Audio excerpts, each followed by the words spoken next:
Well, hello everyone, and welcome to another Deepest Lore. If I'm sounding a bit hoarse, it is because I, as people picked up on yesterday, got a bit of a croaky throat at the moment. But I am delighted that the weather is the heat wave is over, and I have to thank you, gentlemen, for holding the fort last week. The odds were, oh no. We've lost Simon now. Oh dear! But I tell you what, are we going to carry on? It's a 10 minutes for Horus, and now we've lost Simon. Well, anyway, the comments basically were very complimentary. Some even calling it the best Deepest Lore of all time, mainly owing to my absence for over an hour, as you gentlemen had a very interesting conversation. So there is that. How have you been the past week, Hat? I've been very well. Enjoying the nice respite from the heat wave. I mean, do you think that'll come back? Are we due for another one, or are we gonna? Somebody told me the next Tuesday is going to be 40 again. Oh dear. Yeah. Not looking forward to that, but otherwise very well. How have you been, Horus? Yeah, all right, good. I don't. Is that really true about 40 next week? That's rare. We did have that like one day a few years ago, but it's rare to get that happen. It's been touted, and I know that because I'm off on holiday last week. I'm off on holiday next week, and Tuesday's the day I'm going. And it was like, oh, the day we're driving is going to be 40. Oh, look who's back! Sorry. Hey. My sound went crazy when the intro music played. You sound a little distant or muffled, Simon. Something like. Oh gosh. Hang on. No, I don't know. We can hear you. No? It's basically fine. Okay. I'm turning my volume up. Is that better? Oh, there we go. Oh, powerful. Good. Yeah, big booming, Nice. booming, Simon. Powerful. Nice radio 3. Powerful. Your Almost- outage has made you powerful. Almost Burtonian.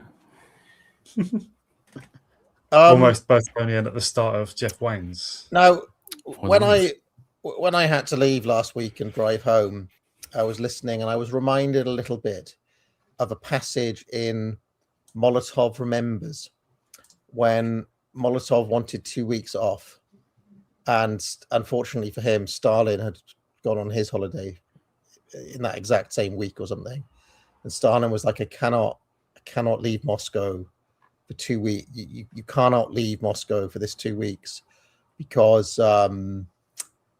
Do you remember Iron Lazar? Right, Iron Lazar.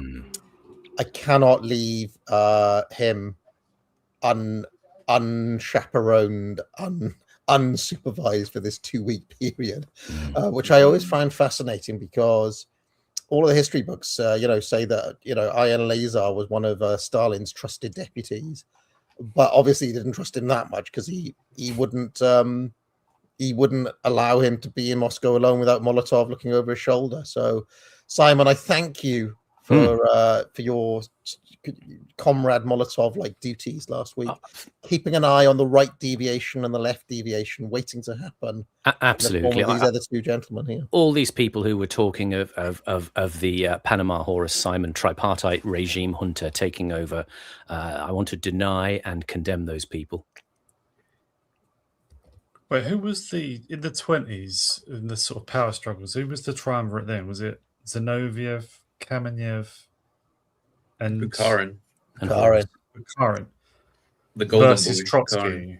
Is that right? Yeah. No, Bukharin was the right deviation. Trotsky was the left deviation, and he dealt with the left first. So he dealt with the left deviation first, and once they had been purged, then he turned on the right deviation. So Okay, this is Bukharin, right. I've got to, yeah. I'm doing well this week, but I've got a bit of a brain fog or something. I would normally remember details like that, like crystal clear. So I'm just going to take it easy today. You haven't had your Weetabix, Horace. Haven't had your spinach. I don't normally. Oh yes, but yeah. Before we get into the abject decline of Britain and whether it can be restored, I hope you got my pun. Restore Britain, right? Restore Britain. Marvelous. And the coming of the chosen one, Burnham. Right. Before we get into all of that, I've got an axe to grind. I ordered my daughter a T-shirt from that website, Teespring. The same website, incidentally, that you can buy a mug on this channel. My patented Now Get Out mug is handled by the same company, Teespring, right? Well, I ordered this T-shirt in April. It is still not here, okay? And I've complained to them twice. I'm having a look at the web tracker, and following this T-shirt's fortunes has been quite an adventure. It left Union City, California on the 18th of June. Right? I ordered it on the 14th of April. Okay? It left California, Union City on June the 18th. Then it spent a day waiting in the distribution center for somebody to process it. It spent a couple of days there. Then it was sent to a place called Whittier, California, where it was received by DHL. Okay. Pause. Then it spent a couple of days there being processed. What the hell? What are they doing in California processing centers? Okay, so they took a couple of days in Whittier. Then they sent it to the UK, and it finally arrived here on the 26th of June, where it cleared customs. Then when it arrived at customs after clearing customs, and then spent 1, 2, 3, 4 days in another distribution center before being sent to Nuneaton Hub delivery terminal. Then it was processed by another distribution center in Brooklands. And now, finally, today, Every, who used to be Hermes, apparently, but now they're Every, has finally deigned to be out for delivery. And the delivery agent picked it up at 10:53, and we're expecting it at after 7 tonight. I mean, that must be the longest-winded... What on earth are they doing? Simon, can you tell AA the significance of Whittier? I tried to pause him. I can't actually, but there's something that rings in the name. I don't know what it is. It's where Richard Nixon grew up. He's always citing his upbringing in Whittier, in Northern California. I think maybe it's only came from like. Right. Oh, and then he many times he used this story of how like he moved. His dad sold up the land, and then like the next month or something, they struck oil under it. Yeah. But it was like a pretty unresourceful place. But yeah, that's where Richard Nixon came from. Now it's got delivery hubs.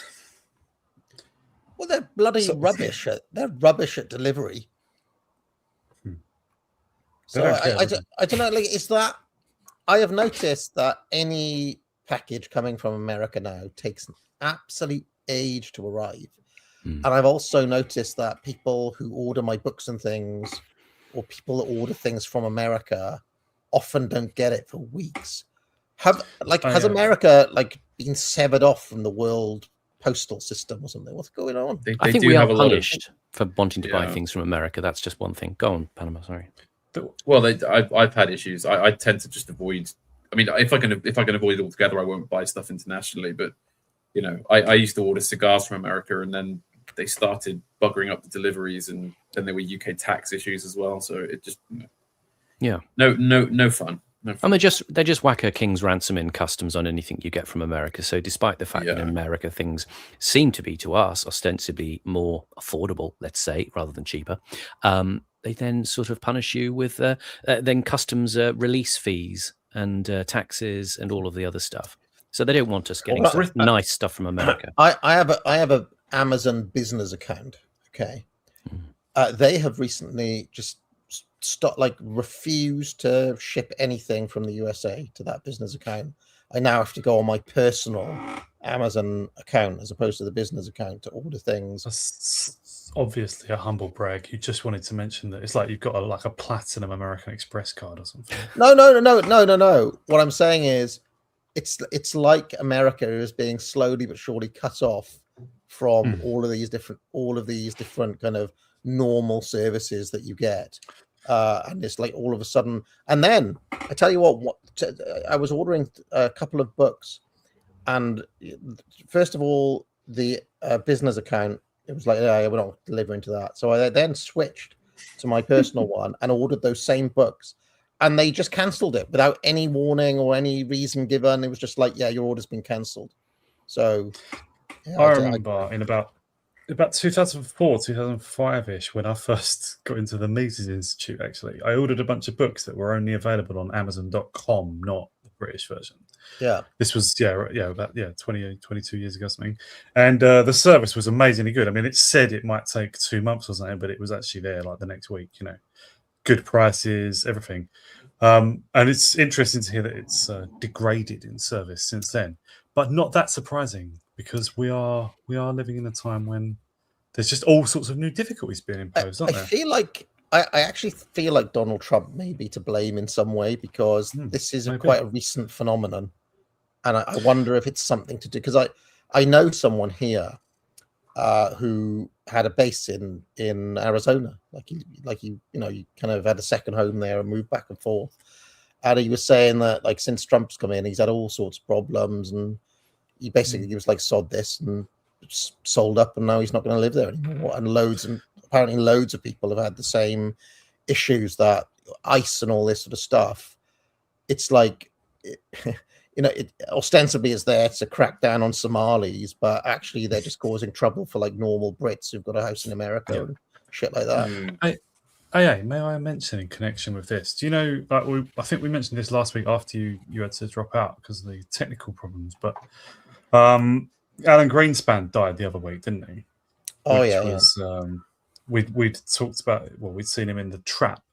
By the way, sorry everyone, tell me if there's any background noise here. I can close the window. But there's Alan Greenspan died, and obviously there's a new Fed chair as of a week or two ago as well, Kevin Warsh, right? I don't know if you know about this.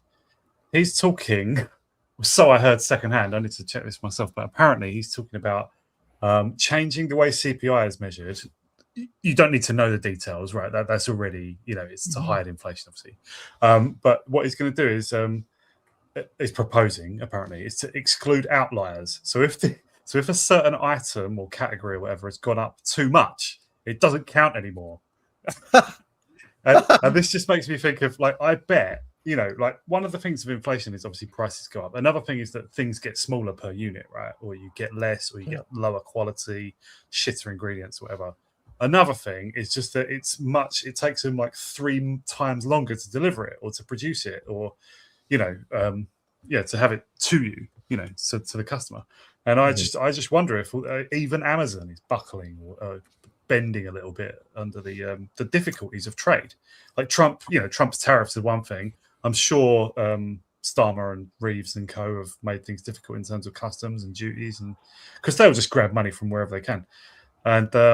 And I'm sure Burnham won't make it any better. But I expect this is a matter of inflation, basically. I've definitely noticed that something's up, because I'm a quite a heavy Amazon user, as you can imagine, and there's definitely, it's not as good as it used to be.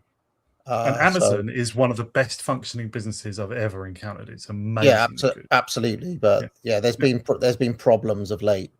So yeah, that is irritating, to say the least. Anyway, Greenspan, wasn't he a Randian? Wasn't he like an objectivist or something in his younger days? Yeah, he's one of the little cult around Ayn Rand. I think she was in love with him. How come he didn't abolish the Fed or anything then? He was like chair of the Fed. He didn't live up to his objectivist principles, or in fact, if memory serves, he ended up doing monetarism, didn't he? Milton Friedman style. Being very conventional, really, yeah. Just like, yeah, I don't know about an outright monetarist. I mean, Paul Volcker was sort of associated with the Chicago School, wasn't he? But yeah, Greenspan was supposed to be. I mean, you've said that Randianism, in economics, is mostly Mises. It's just Mises. It's just Mises, yeah. Yeah. Like the Misesian thing to do would be like at most a really restrictive monetary policy, if not abolishing the Fed. Yeah, and he didn't at all. She actually, Ayn Rand hated Milton Friedman because he co-wrote an essay, I believe, with the economist Roland Coase, who you would have heard of. Oh, yeah. Coase, Ronald Coase, yeah. Ronald Coase. Yeah, and Milton Friedman. Yeah. When they wrote an essay in 1945, I think it was, about rent controls and about various other things. And they said, look, in this analysis, we're going to have to assume a number of things. Okay.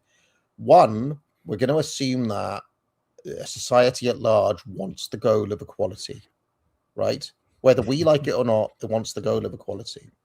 Number two, we have to assume that the government has the right of, what's it called when they acquire land by expropriation? Like eminent domain in America. That's it, eminent domain, right? We have to assume eminent domain is in effect. We have to assume that society wants equality of outcomes and things like this. And anyway, Ayn Rand was just absolutely horrified by them. She was like, they have crossed a line. They are assuming evil. This is a moral outrage. It's their duty to point out the moral bankruptcy and evil of doing this. And she went on for pages and pages just attacking Milton Friedman. And it led to quite a big rift in the libertarian community of the 1940s. I discovered this in research for my book, Defenders of Liberty. In fact, I think I referenced it somewhere. So, yeah. Actually, it was all just about who was shagging who in the Rand circle and so on. Who was closest to the Grand Dame. Well, it had some pretty big ripples though, because she was pretty influential. And if you remember, Mises famously stood up in that Mont Pelion meeting or whatever and said, "You're all a bunch of communists." Remember, right? And he was talking about he was talking again about Milton Friedman. So Mises didn't like Friedman either.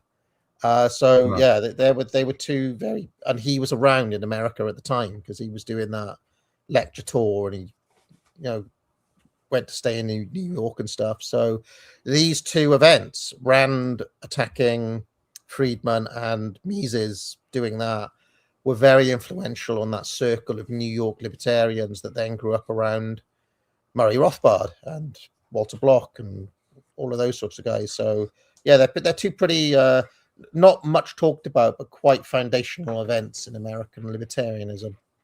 So anyway, could I just do a shameless self-plug there? I've actually cited Ronald Coase in one of my essays, which, if people want to read it, is at eternalhorus.substack.com. And the essay is called Chaos of the Ether. Ronald Coase is one of my sources in that, about the founding of the BBC. For some reason, he concerned himself with that. He was American, I assume, but wrote a very interesting piece on the BBC. He was interested in public goods, wasn't he, if memory serves? Okay.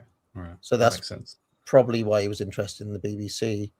Although if memory serves, he's ambiguous. I mean, doesn't he talk about the lighthouse problem? I feel like he talks about lighthouses a lot, Coase. Right. Anyway, like free riding. Okay, yeah. Yeah, but it's also like an issue. Like, why doesn't the market come up with lighthouses? Sometimes maybe it's better for public infrastructure to do it. Blah blah blah blah. Is he saying then that the state built the Great Lighthouse of Alexandria? I suppose it probably did. Maybe it did. I'm not. Or was it the Port Authority? I can't quite remember, but I do know his famous essay is about lighthouses. Anyway. before we get going here, why don't we do some more plugs and then we'll talk about Britain. Simon, anything you want to plug, sir? Oh, I'm hopefully going to be doing a stream with the Venerable Panama Hat, who of this parish next. Are we doing it next Monday or Tuesday? We said Tuesday after office hours. Yes. That's On right. Well, there shall be no office hours next week. there shall be no office hours. I'm on holiday, sadly. There you go. Or not Oh, sadly. But then we could possibly change the time. Probably do it earlier then, yeah. Yeah, we'll be doing a stream on Harold Pinter's The Birthday Party, the 1968 film by William Friedkin. Oh, excellent. I love that film. Yeah. With Robert Shaw, Sidney Taffler. You stink of sin. On office hours yesterday, you sounded a bit lugubrious. Yes, I've got a bad throat. And so I was deliberately having to slow down because if I talked normally, my voice was disappearing. So I was deliberately trying to enunciate my words. And also doing a bit of Richard Burton at the start got me in the mood to speak in a weird manner. And you were controlling your emotions despite severe provocation from some people in the chat who were unable to deal with their adolescent spurts of outrage. Oh, yeah, that's also correct. Yeah, also correct. Yes. I mean, why don't we? Hat. Presumably, you want to plug the same thing, which is the Harold. Yeah, effectively, yeah, same thing. Next Tuesday on my channel. Let me play my ad a second, and when we come back, we will discuss Restore Britain, Reform UK, Andy Burnham, and the future of this country. What should we do? I feel like the Ultra Bundle ad is a bit loud, but I as a result, I've lost confidence in it and stopped playing it. But maybe I should play it because when somebody buys an Ultra Bundle, that's like woo, because it's a grand. Ring the bell. But then again, I do sell more Trivium, so maybe I should put it now. In fact, I'll play Trivium because guess who got in touch with me just yesterday? Oh, was it the metal band Trivium? It was Chris Gard, who is a kind of metal, a one-man walking metal band. But people frequently ask who does the theme tune for this show, the Deepest Law, and also who does the Trivium music, and where can I find it and where can I buy it? I'm like, well, it's this dude in Australia, Chris Gard. He does have his own channel, but Chris should release those as singles. I reckon people would buy them. People would. Didn't you once do an album with Gard? Hat. My imagination. It wasn't an album. I arranged some Rudyard Kipling and G.K. Chesterton poems for music, and then he very with great skill recorded them, the songs, and you can listen to those on his channel. They're very good, particularly the Kipling ones. Stirring time.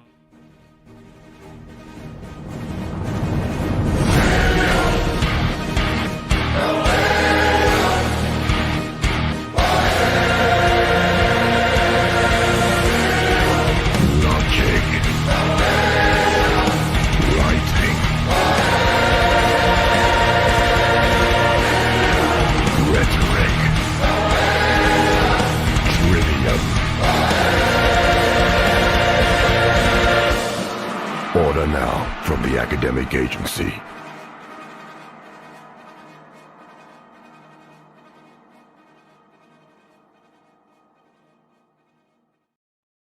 Sorry, Hat. I didn't deliberately cut you off. I just found the No, bus that's right. Okay.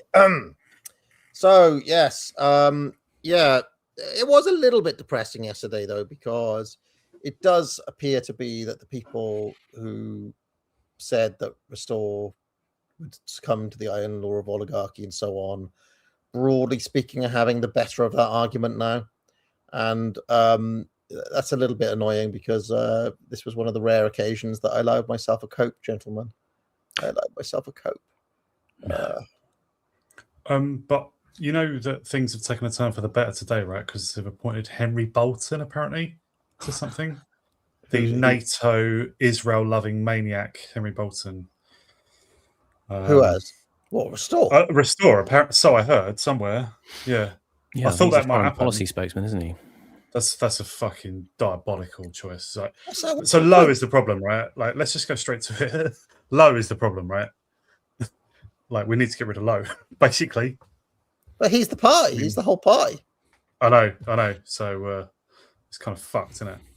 Oh, He's the dear, problem. Like, he's bringing in these people. He's bringing in these maniacs. He brought in Monty Toms, and so on and so on. So, but essentially, he stopped listening to the lads, isn't he?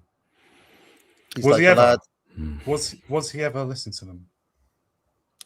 Yeah, this is the question, I suppose. That's the sense that I've had. The doomy, gloomy sense, as I said last week. I don't want to, counter signal our friends who may be involved with the party, but there's been a sense of them not listening to any voices of interest in the sphere and taking on board those lessons. They're calibrating their offering in line more or less with what Reform are doing. And you can understand there's always the practical politics angle that people are going to haver to. But at the same time, when you've got that sense of dissonance in the urgency of what a lot of the young enthusiastic base are prepared to tramp all the way to Makerfield to do, significantly outnumbering the vote itself, as you say, they're then spending a lot of that credit in the bank of goodwill and, flushing it down the drain. I have a rather nuanced position here because, as I said on office hours yesterday, and you're free to disagree, gentlemen. You're free to disagree. Starting button under the table. No, I'm only joking. You are free to disagree, but it is my view that there's a whole bunch of online clowns essentially who actually it's good to get away from. I'm not mentioning any names, but like I've always said that there's a very loud slop contingent on Twitter who are basically a detriment to any political movement, organization, party.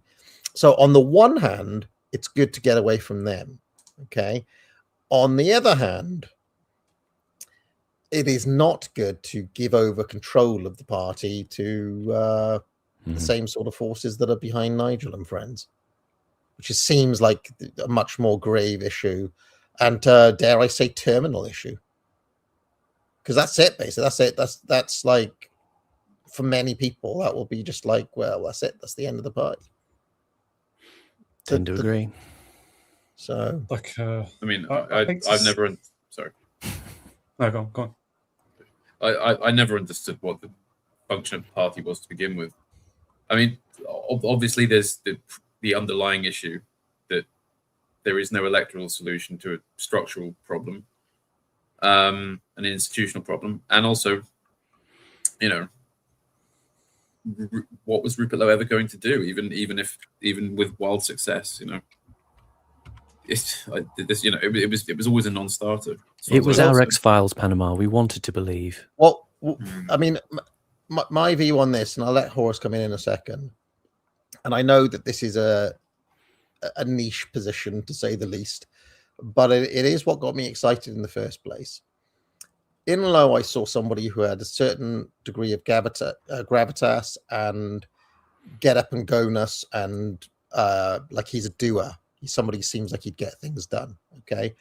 If you want to go back to our libertarian stuff, Horace, he has an entrepreneurial spirit, which is a certain special type of person. Okay. And he has an authority and a kind of common sense. He comes across like a kind of steward type. I always knew that he was a Thatcherite. I always knew that we wouldn't agree on everything, right? But it was really a personality and a character assessment of him, of Lowe. And what I wanted, if you can recall, was for Lowe basically to take over the dead husk of the Tory party. Maybe do some sort of deal with Kemi Badenoch where she steps aside and he basically transforms the Tory party into being, a truer version of what it should be. Okay. Now, granted, this does sound like high fantasy, but it did genuinely have some actual chance of happening. By which I mean there were actual conversations that took place, that the Tory party, to fight for its own survival, would turn to Rupert Lowe and then paint Nigel Farage as a fake and a phony and as a slop monger, basically, right? And that this would be the Lowe takeover plan. That didn't happen. Okay, it didn't happen. One of the things that really caused a problem for that happening was Jendrik, if you recall him. I haven't heard anybody talk about Jendrik for a while, but when Jendrik abruptly left the Tories and joined Reform, that put a spanner in that plan, even though people like Michael Gove and so on were eyeing up that plan. Now, it seems to me that some aspect of that plan is still live, because if you notice, Rupert never has a bad word to say about Kemi, and Kemi never has a bad word to say about Rupert. Okay, so where I was thinking was, in my eternal realism, yes, the Tories are bad. Yes, they're all as bad as each other. Yada yada yada. Still, who has the best chance of actually getting the things that we want done? That is, repealing the Communications Act 2003, Section 127, repealing the Equality Act, repealing, Ofcom powers, basically de-Blairizing the state. Repealing the 20th century. We have to be realistic, but there's certainly, you could do a 21st century version of Gladstone, where Gladstone basically just in one day repealed something like 30,000 laws in one day. In fact, I think Blair did something like that as well. But Blair did like a giant repeal act where thousands of laws were just suddenly not on the books anymore. Unfortunately, Blair being Blair also introduced hundreds, like literally tens of thousands of new laws. Gordon Brown, I think, even in his brief time in charge, actually introduced even more laws. I think it's something like 7,000 laws a year that between them they passed, Blair and Brown. So I would say a lot of those changes that they made are ripe for just repeal. The question is, who is more likely to actually do it? Nigel and Reform UK, or the Tory party led by somebody like Rupert Lowe? And I always thought that the Tories and Rupert were more likely to do it. So anyway, that was my thinking. That's how I got to the position of supporting Restore. Now I can open the floor to your thoughts. I think the one thing that makes it perhaps worth sticking with is if there is still any prospect of Charlie, Harrison, Lewis, and their type taking over. As far as I know, there isn't, because I expect Lowe, in actual fact, wouldn't let that happen. I expect he probably thinks he can get in some Tory type. And the problem is him and his fundamental identification with the Tories, right? But if there is still some prospect of, like Charlie, Harrison, they're pretty young guys as well. But if there is some prospect of them taking over, ideologically, it would still be the right sort of thing, because they really are for reversing immigration. It's from them that's come, that idea. But it's very, very doubtful whether there is. So it's pretty cloudy, dark clouds over it. Because it's like what you were saying, AA, in that Pareto video, that there's the problem of the people who are interested in being the oligarchy, the organized minority, are going to have to acquire that technical knowledge that they're going to need to have to look at the legal reversals involved. Yes. And at the same time, obviously, Lowe is the central political figure in this. What I think is a project that would recommend itself with its strategic nous, as you say, taking over the Tory party, its extended national network, its deep sense of roots. And Lowe could be the focus of that, but you've also got the sense that he doesn't have the interest in the technical process that might be involved, and he takes a business view that, well, I can buy in the interest. But the problem of buying in those people... Well, that is literally the iron law of oligarchy, yeah. Yeah. It's literally the whole process, unfortunately. So, yeah. There it is. Sorry. What exactly about that is the iron law of oligarchy? Would you explain? So you could watch my Robert Michel's video from earlier.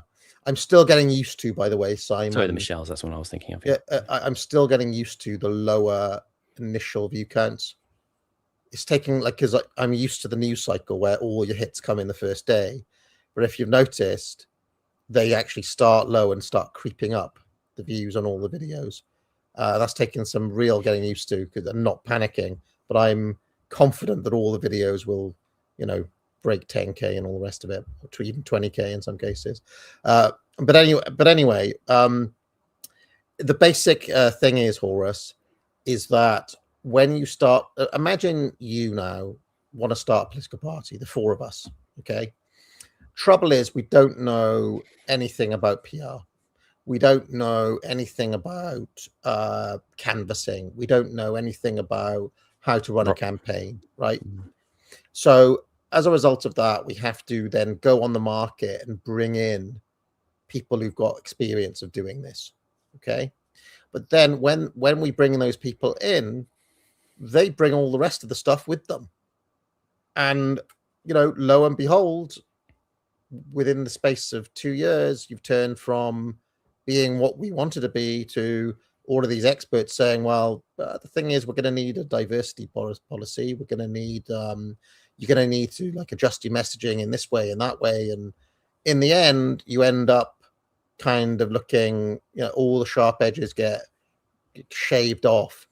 I think this process happened very visibly in France with Marine Le Pen, right?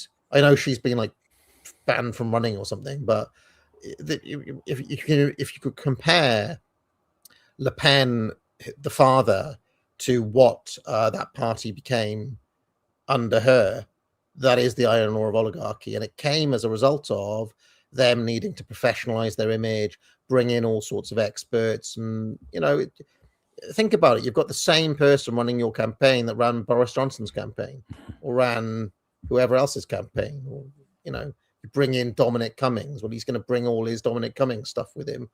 And therefore, you just you internally reproduce the mechanisms and the assumptions of the regime yet again. That is the iron ore of oligarchy in a nutshell. Okay, yeah. So the things that there's people who you need to reach out to, but they obviously have conditions, they have preferences of their own and stuff, and they recreate. Okay, but also it's the rules of the game as well. It's like, just to play the game, you end up having to conform to all these, the way the things are done, for example. But then if you have a look at restoring Makerfield and some of the frankly amateurish mistakes that were made, it's well, look, the Tory party would never have made an internal polling error of +13, +15% in some cases, right? That just wouldn't happen with the Tory infrastructure or with Labour. They'd never make that mistake because they know exactly what they're doing. Whereas Restore was trying to learn on the hoof, and so their internal polling was out by more than double what they actually got. In fact, more than triple. In fact, they were more than triple. They were 66% out on their internal polling. You understand what I'm saying? Yeah. So this is. But then, who are the sort of people who understand polling? Well, who's that bloke on the BBC? John Curtis. Yeah, John Curtis or Nadim Zahawi, who co-founded YouGov, right? Yeah. And that's the thing that AA said there. I mean, Boris Johnson's probably a good example. That Rupert doesn't strike me as a details man, but as a kind of business utilitarian who can say, well, we'll just get that expertise in, but then that's going to change the nature of. I mean, you're bringing in different power blocks into the party then that are going to distort the direction you. So the dream would have been that the lads could have been a strong vanguard, and Rupert would have basically taken their lead. What seems like it's happened to me is the reverse, that the lads are being internally gatekept and kind of shut down, or just being kind of left on one limb, blocked, and meanwhile this alternative, or even used, or used to sell it. And instead what's happening is that an alternative power base is being built, exactly as I pointed out in the video where I talked about the oranges and the orange takeover, that it only takes one person who's an orange circle to turn the entire network orange. And that's basically what's happening. What disturbs me about it is, and I don't mean to insult any of them by saying that they're being used. I know that can be insulting. I don't mean that. I just mean that's the intentions potentially of Lowe and like whoever else. But like they are named, like Harrison, Charlie, and Lewis are as public as can be. We know what they think. But whoever's making this, like who got Lowe to go on Brett Weinstein? Is that Lowe himself? Who made Lotus Eaters kind of unofficial spokesman? Because like I like Bo and other of the Lotus Eaters, but they did a bad job promoting those and turning those nonsense poll results and and other such, like getting people's hopes up way too much. Things like this, like who brought Monty Toms in, who brought in Scott Benson, who is it who makes? I mean, this must be Lowe, but who is it who makes Alistair Harrison speak in Lowe's voice, but obviously actually in his own voice? Complicated stuff, but like Alistair Harrison sort of speaks for Lowe, but also speaks differently from Lowe. It seems it's just like all these decisions. Anyway, all I mean is, what AA you referred to there. There's obviously another sort of power base. Who is it? Like, why are they unnamed? Why? I mean, Lowe himself is named, but it seems like I think it is just this. I think it is just this Alistair guy. I think it just is him. Too much goes under Lowe's name. That's actually him, it seems. I also he has no accountability at all. Alistair and his Ukrainian wife, by the way. Right. And he has no accountability, none. He's not even named as doing anything. That's weird. In a nutshell, what needed to happen is that the lads needed to somehow coup him, get him out. Yeah. Instead, and Lowe, basically. Well, I mean, Lowe, because he's not a details guy, right? But essentially they were unable to do that, and so that Alistair is just going to continue turning the party into what he's turning it into. Now it could be that they are planning some merger with the Tories down the line, and obviously if they're going to do that, they need to make the party like Tory compliant in some way, right? Which would mean being compliant on that issue in the Middle East, for example, right? But that's another possibility. But that in a nutshell, that's what I see happening. May I add something? Yeah, go on. Yeah. I've posted over the last few months stuff like sort of pointing the finger at that guy Alistair Harrison, except it has been pointed out that it's him doing the posts on social media that are much more, and his Facebook is even bigger than Twitter, by the way, but his posts are much more based than what Lowe thinks. So I began to wonder, like, am I having a go at the wrong person? Is that Alistair Harrison actually got the right idea? Because we don't know. No, because that Alistair Harrison's posts are very sloppy, and they're very agreed. Tommy coded. Yeah. Right? Yeah, it's shit writing, horrible writing. And he's friends with Basil the Great. And there was a little period where Charlie, like you could tell that Charlie was taking over some of the tweets because they were like really long and written a different way and kind of, sick. But it was obvious that there was a kind of tussle there. I don't know because I'm not on Twitter anymore. But if you remember in the video I made saying, there are 5 things they absolutely need to do: message, discipline, all being on the same page, everybody understanding what they all think, was paramount, and that was just never done. It was just they never did it. In fact, they did too much tonal dissonance. They did the opposite, because if you remember, I said, look, it needs to be short, it needs to be snappy, it needs to be slogans. Don't have all this text. Don't have all this. Don't have 40 people writing essays, and they still do it. So, sorry, I didn't mean to talk over you, but yeah, I totally agree. Like those long, and it's tabloid style writing mixed with great unnecessary length. It's like bits like include. Oh, sorry, I've said all this stuff before, haven't I? Well, no, you're right, because it is becoming almost like leftist wall of text meme, isn't it? It's becoming a kind of St. Crispin's Day speech every time. A sort of a kind of a long and worthy and rousing homily. But then it's cheesy. It's really cheesy. What's important to understand, though? Why keep it short? Why keep it concise? Why have just one line that can't really be attacked? Okay, just a slogan. The reason is because once you start going into more and more and more and more detail, you're actually opening up more and more levels of attack, Yeah. more differences of opinion, more nuance, more Yeah. like you don't actually want that in political messaging. You want to keep it really simplify, repeat it every day, right? Simplify, repeat it. And again, okay, you can say what you want about Boris Johnson. Get Brexit done. Yeah. Get Brexit done.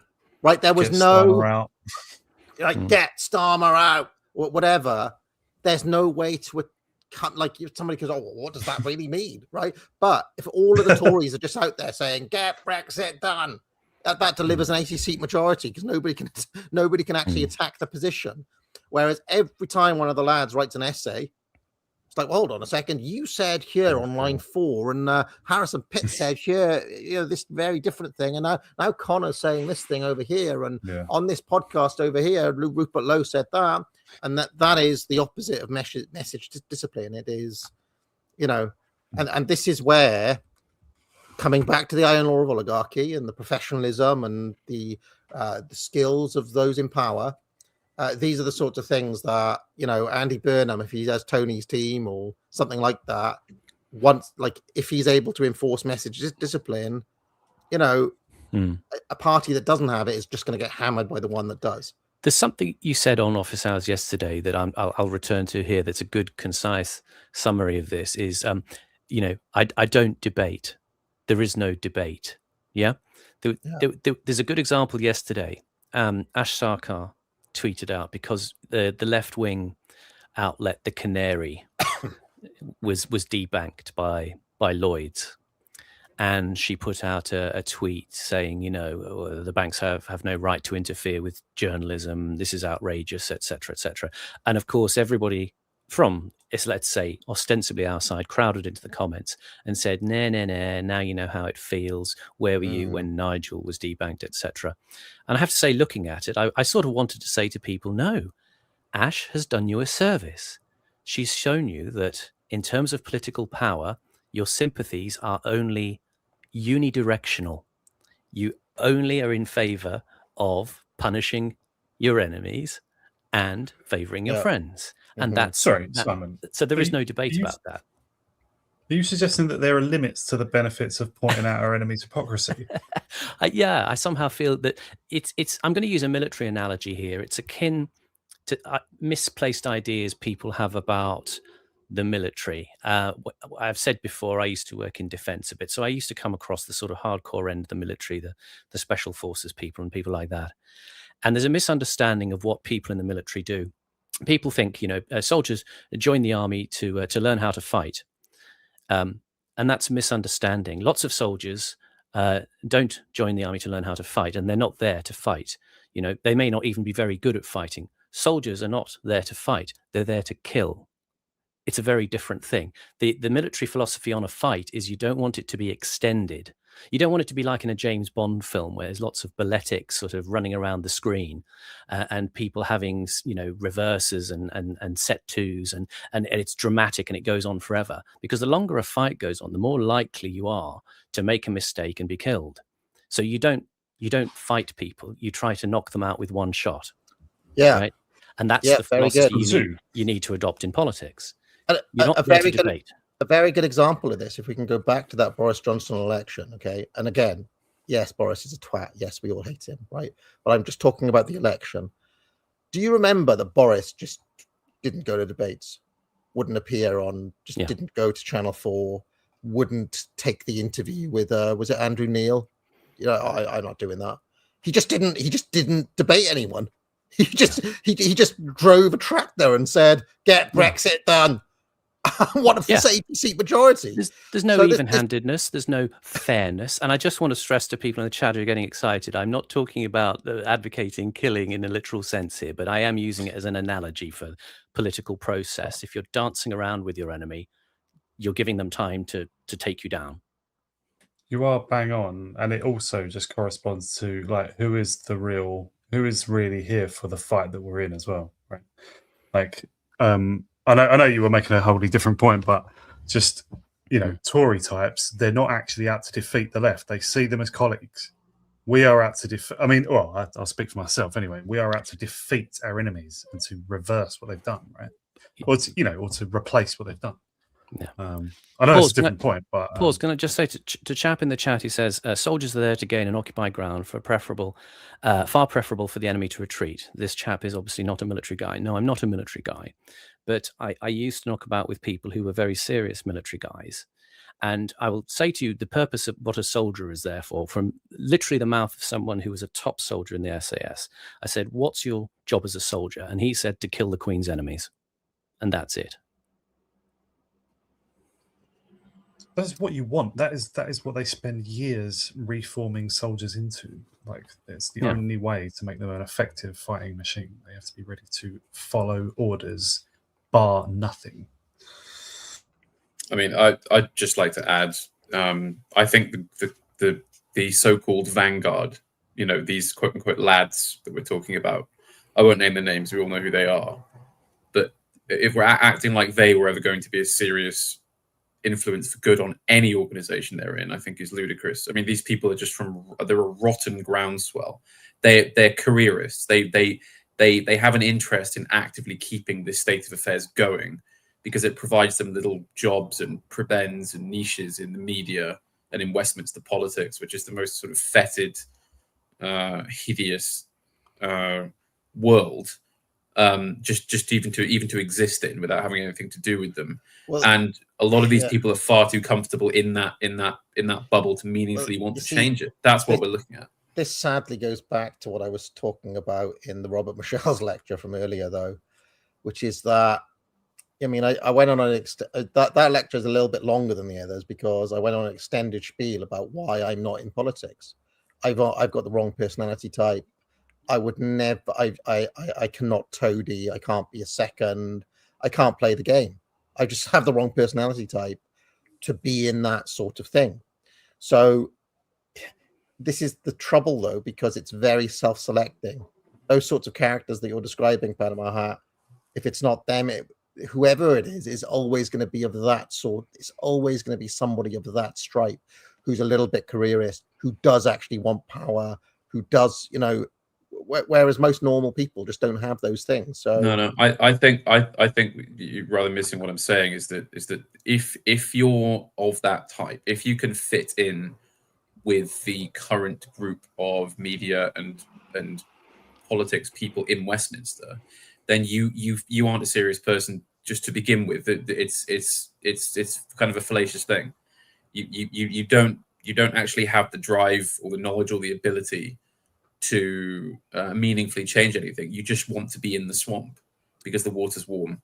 You're not the minute we're all the idea that we're all supposed to sit and look at someone like, what's his name, Connor Tomlinson in his Marks and Spencer suit on Lotus Eaters or something and go, yes, this is a serious vanguard. No, this is just somebody who wants to be an insider, frankly. I mean, I know people say I'm too cynical about this, but I think that it's a personal thing. You just look at these people and see the sheer lack of quality in the people you're dealing with.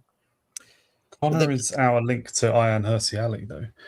I just want to give props for the use of the word prebends, by the way. Sorry, back to you.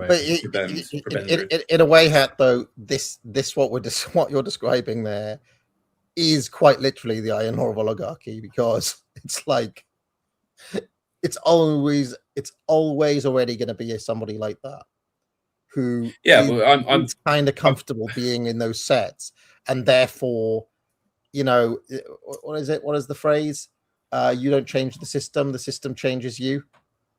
Because if you want to fit into the system, inevitably, your wings are going to get clipped, and regardless of how radical you start out as, you'll end up being AOC'd eventually. Well, but also I think it's even sadder than you're describing, because the iron ore of oligarchy, as we're discussing it, implies that there are genuine radicals and reformists who then get turned into the sort of great grey insiders. What I'm saying is that we have yet to actually come across a true example of somebody who is a real, genuine reformist or radical. I'm saying that all the people that we started with, despite whatever they, whatever kind of the early things they may have said, they're fundamentally on the level of their souls, they're inundated to that system, I think. Okay. All right. Well, I won't be able to pretend I can see into men's souls, and having met these chaps, I don't want to be that harsh. But you're entitled to your view, Hat. You're entitled to your view. Before we carry on and turn to Curto, I do want to get off Restore for a moment and just look at the prospects of Britain going forward. Obviously, we've got Andy Burnham coming in. Obviously, Nigel is still on the map. Although I've noticed that the mood music has changed, and people are saying Reform is like done now. That they're gonna. I saw Andrew Neil predicting that Reform aren't going to win now, and we could be, faced with 10 years of Labour. What are you fellas thinking about the future prospects of the country? Because this is one area where I feel more optimistic than most of the slop. Most of the slop is like the country is over. I have a view that narrative of like absolute destitution of Britain is an export product to sell to the American market to make Americans feel good about themselves. I have the view that Keir Starmer reduced net immigration by 80%. And that Andy Burnham will probably oversee negative net migration for the first time in our lifetimes, this is actually a good thing because it signals that the system itself is going to deal with some of the issues. Not all of it. You're not going to get what Steve Laws wants, but it's still it's better than Boris wave. So I'm actually like more hopeful than most people, which is a little bit out of character, but I look at signal, not noise. But anyway, let's go around the table.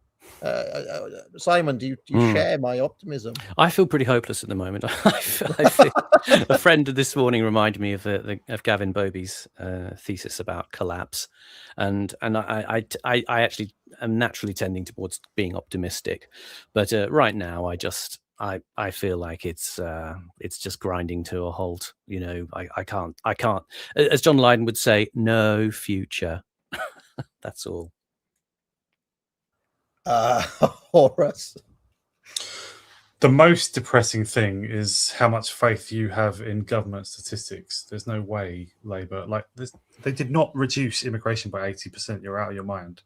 And Burnham will definitely not make it negative. He'll probably increase it. And even if they had reduced it by 80%, that would just be back to like the heights of Theresa May's amount or something. There's still loads and loads of people. But they didn't anyway. But speaking of Gavin Bobby, I think, Simon, it doesn't just mean collapse of like all of Britain, though. It's supposed to be a collapse basically of the state's ability to rule. Like he is an optimist. But he's like, so I mean, I don't see any sign of any politician or civil servant or media or anyone doing anything good whatsoever, including reducing immigration. But I do think we talked a little bit about it last week. I think the bond issuance problem, which is how governments borrow primarily, that is going to come to a head, or is coming to, it's getting close, I think, but before the end of this decade, we're in that crisis, and it is completely beyond solving by any politician. And then, the big question for me, because that is the Gavin Bobby scenario, basically, the governments cease to be able to borrow, and they do rely on borrowing, and there'll be a very sudden, pretty sudden, and basically evaporation of the power of the state to rule, because they won't be able to pay even police or anything. I think that if he's right about the economics of that, then that is the most likely scenario. It's just, I just have this niggling fear that there are ways for states to survive that. I do think he's right about the bonds problem, but maybe there is some way for them to just carry on operating anyway. Maybe just by sheer force, slavery, some kind of communism with infinite inflation, or I don't know. But otherwise, I think Bobby's right, and then we will be saved. But it will be a period of horror first, because there'll be no order. There'll be sudden disorder. And that will mean people will be getting killed, and God knows what horrors. Cheery panel. Hat. Well, to be honest, when it comes to the kind of short-term possibilities for Britain, I kind of stopped thinking about that altogether. It doesn't. There isn't any point in, I think, even trying to register that. I mean, I haven't got much in the way of hope, just because I think that things can go on very, very, very long in the way they are. You know, things can get a lot worse economically, demographically, without really much meaningful change. I don't have any real idea of how things can be rated in the short to medium term. But I would say that there is hope on an individual level, in that, you know, we're stuck at a kind of a moment of buffeting in the country's history where the state is weak and the country is being tossed about internationally between different currents. And in such a situation, I think, down to on the level of our own lives, we can do a great deal with that. Go out and see what you can do, and then come back to politics when you've got more of a stake in the world, I think, is probably what I would say to most of the people. But otherwise, it just seems circles. like it's Ed Miliband's world now, and their will to drive us into the dirt is super mounting everything. Yeah, I mean, if Rupert Lowe and Connor Tomlinson are your great hope, then I'm afraid you're buggered. I would just like to clarify, all I meant was that I think those young guys are more sound ideologically than Lowe, and that if they could take over, it might be what sort of the right wing of the support wants, but they probably won't, and they're probably not as sound as I think either. But anyway. Well, I think it's probably it's the youngest to have the strongest backs, and the kind of, the sort of the roadway is being built across their backs for whatever purposes are held by the people who are getting siphoned into the party. And you said it's invidious to use a word like use, but I think it is that they are being their strengths are very apposite to be exploited right now. And of course, being in the thick of it, of course, it makes it very difficult to say stop, let's have a rethink, let's do something about this, let's address the leadership. But it's bailing out I don't want to get into more black pill metaphors, but you know what I mean. Let it not be said that I am the most black pill. I am a ray of hope and sunshine in this panel. So I feel reassured now. I hear that. And also, I have a rosier character assessment of the lads as well. I think that they are, if anything, I would like them to be less ideologically sound and more pragmatic. If anything, but that's a whole. I was going to debate all of what you said on Office Hours about that, but that's another hour of chat or something. But I would just say, in the Bobby scenario, if the state were to evaporate, that is a good thing for everyone except statists, obviously, because then we will have the new world of the era of the state will be over. So my suspicion, Horus, is that the banking system's not going to collapse. Gilts aren't going to go anywhere. In 50 years' time, people will still be getting bonds from the British government. The British government will still be there. No collapse will come, probably in our lifetimes, and everything will just carry on. That's my view. But we shall see. We shall see. They must have suddenly become good at running the state then, in that scenario. Well, they're relatively just better at running a state than all the other countries, which is really been more, everything's relative in geopolitics, and they've. I don't think the British state is so badly mismanaged that we're going to see a terminal end to the ability of the British government to borrow. Yeah, we're still talking about one of the great economies of the world. Come on now. What about wealth that's going to an ever diminishing number of people, and everyone else just living in ever greater sort of penury and slavery, sort of servitude? You say the rich get richer and the poor get poorer.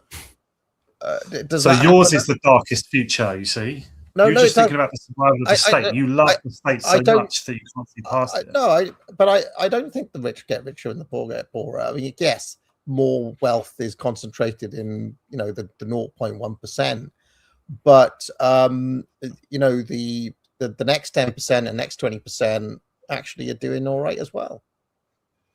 In fact, I saw analytics from this channel, a breakdown of income, and apparently over 50% of the viewers of this channel are in the top 20% of earners in the UK, which is a little bit surprising, I have to say. But This is the Richmond view. This is the Twickenham sort of view. This is the.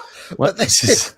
Well, now would be the time to set up that buy me a coffee thing. But I don't want to. I don't want to have to get out my Thomas Sowell, right, and mention that people move in and out of wealth brackets in their own lifetimes. Okay, so when I was in my 20s, I was in the bottom. I was probably in the bottom 20%, but then as I moved older, I moved up the wealth brackets, and that's what happens to every. That's what happens. On average, the median person will move in and out of wage brackets. So what does it even mean that the rich get richer and the poor get poorer? So you then have to be like, okay, well, at this age, compared to somebody 40 years ago, what did you have? But then it's like, well, 40 years ago, they didn't have iPhones. They didn't have all the mod cons. They still live 5 to a house. Right. I don't want to bring my Thomas Sowell old-fashioned conservative arguments back, but there's still some truth to all of that stuff. It's not like people are kind of begging in the street or destitute. I was texting back and forth with my brother, as I do, and I said, "Do you remember back in school, right? In the school queue." So this would have been in the 90s. It was a common thing in our school for people to beg up pennies so that they could buy a piece of toast. Okay, now, and in fact they'd go nip on that, bud. Right? They do that. So basically, they try to get 10 and 20 pences so they can have toast. And we were reflecting on it. It was like that's basically like almost like Victorian Oliver Twist level kind of behavior, but that was going on. Like, I don't imagine that would happen in schools now. Like, I don't think there's any school where people are begging for 10 pence to go and buy a piece of toast. I remember I had a friend who used to bring in Frutellas and Capri Suns, and in that same queue he'd go scramble, and he'd throw them all on the floor, and people would literally be like scrambling about on the floor for a Capri Sun or a Frutella. Like actual peasants. That used to happen. I don't think it would happen now. So, in a way, you have to, everything's relative. And then you go back to, the generation of our parents, Simon, or their parents. They didn't have an indoor toilet, right? And all I'm saying is that we have to, in the name of being sensible and centered, remember these sorts of things. Remember your how many seconds does it take to earn an hour of light, for example. For us, seconds. Like we got an hour of light, and that's it. I've just earned it. For the medieval peasant, it took them hours because they were on candles, right? So all I'm saying is everything's relative. So I think people get carried away with the imminence of collapse, and I say that as the author of the Prophets of Doom. But I do think people do get a little bit excitable with these sorts of narratives. Anyway, the chairman calls for calm. Haven't we got a documentary to watch, Jeff? Yeah. Okay. Speaking of relative, things can only get better. Let's go back to Russia. Speaking of relative, you think poverty, Horus? Have you seen what they were living like in Mikhail Gorbachev's Russia? In Porthcawl. That was in the news recently, by the way. Do you know why? Does anybody tell me why it was in the news? Porthcawl. Is it that factory again? No. 2 celebrities, the least likely celebrities, were in Porthcawl for a shooting, for a film shoot or something. And the 2 celebrities were Kylie Minogue and Quentin Tarantino. Wow. And apparently they descended upon Porthcawl with their film crews and filmed like a kind of, remember that show with Rob Brydon and Steve Coogan where they would like had a chat? What was it? The Trip. The Trip. Right. Yeah. They basically had like a conversation that was filmed a little bit like The Trip in Porthcawl for reasons I still don't really understand why there. And I was a little bit aggrieved. at the write-up in the Telegraph, which took a lot of little unnecessary pot shots at Porthcawl. Like at one point it said it's a far cry from the shining streets of Beverly Hills. I was like, oh right, hold on. I guess a nice town, you know. And, is that where they live anyway? Does Kylie live in Beverly Hills? And then they were saying they were like, oh, you know, it's probably most famous for its Elvis weekend. I was like, oh Jesus. I mean, you can kind of you could say it's been a long holiday destination or something, but I felt they were running down the town. Anyway, they were. You were right to think that they were. Yeah, of course. Needlessly having a go. So it was probably written by somebody from Bridgend. Petty. They slag off. Yeah, I mean, these people, they can't help themselves. These people, they do hate any sort of working class pleasures or anything old. They hate it. Porthcawl would have been like a Victorian place, I imagine, right? A Victorian resort. It was a long time holiday destination for people from the valleys and miners and things. But but I mean, being next to the beach, again, everything's relative, right? Relatively speaking, in that area, it's one of the posher places in South Wales. Not as posh as Cowbridge, right? But posher than Bridgend, and posher than Port Talbot, and posher than Pyle, and North Canelli, and all the other places down there. And anybody who lives around there will be able to tell you that. So it's a little bit strange to see Porthcawl run down by some snooty Telegraph journalist hyping up Quentin Tarantino. Anyway, let's carry on.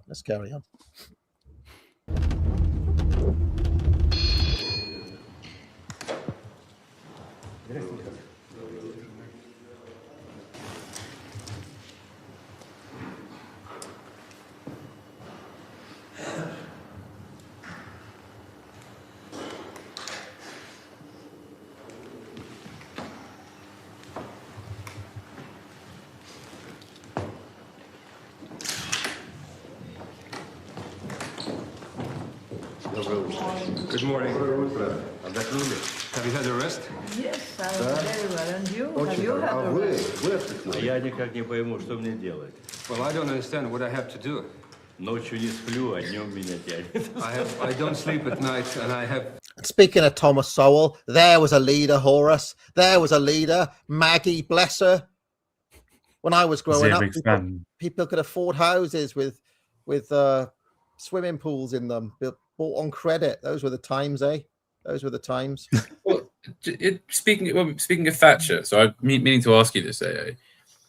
If you look at the trend of wealth constantly being sucked out from the middle class and the lower class, going upwards to the kind of billionaire, millionaire class on top. It's, you know, obviously happened a lot during COVID, but it's a general trend of recent times. Is the one exception to that basically when Thatcher did Right to Buy, in which case basically she just created a class of kulaks who owned houses? Thatcher created the middle class. Who do you think all those people are in every university up and down the country? Who do you think all those homeowners are? Who was loads of money? The kids of loads of money went to university and became the new middle class. Thatcher created them, and then Blair brainwashed them. That's basically what happened. But ironically, the means by which they became middle class through property ownership has also just accelerated the cycle of wealth going just upwards and upwards and upwards, though, isn't it? You know. Well, I would argue something else has happened, which is that all those people who bought houses in the 80s just didn't die. Right. And so they've just sat on them. So there's a massive bottleneck in the British housing market, which is that people who would have died when they were 75 still fucking there at the age of 90. You know, I know so many old men and old women who are still living in like a 4-bedroom house. Back in the day, they would have moved out and let their family moved in, but that just doesn't happen anymore. And do you think that when they do eventually die, there will actually be a transfer of property and wealth downwards, or will it all just go to corporations? The trouble is hateful labor have put up inheritance tax so much that unless you know what you're doing, you're hit with them whacking great bills, and most people are forced to sell on inheritance, so they cannot inherit their family home anymore. Because was it like 40% or something?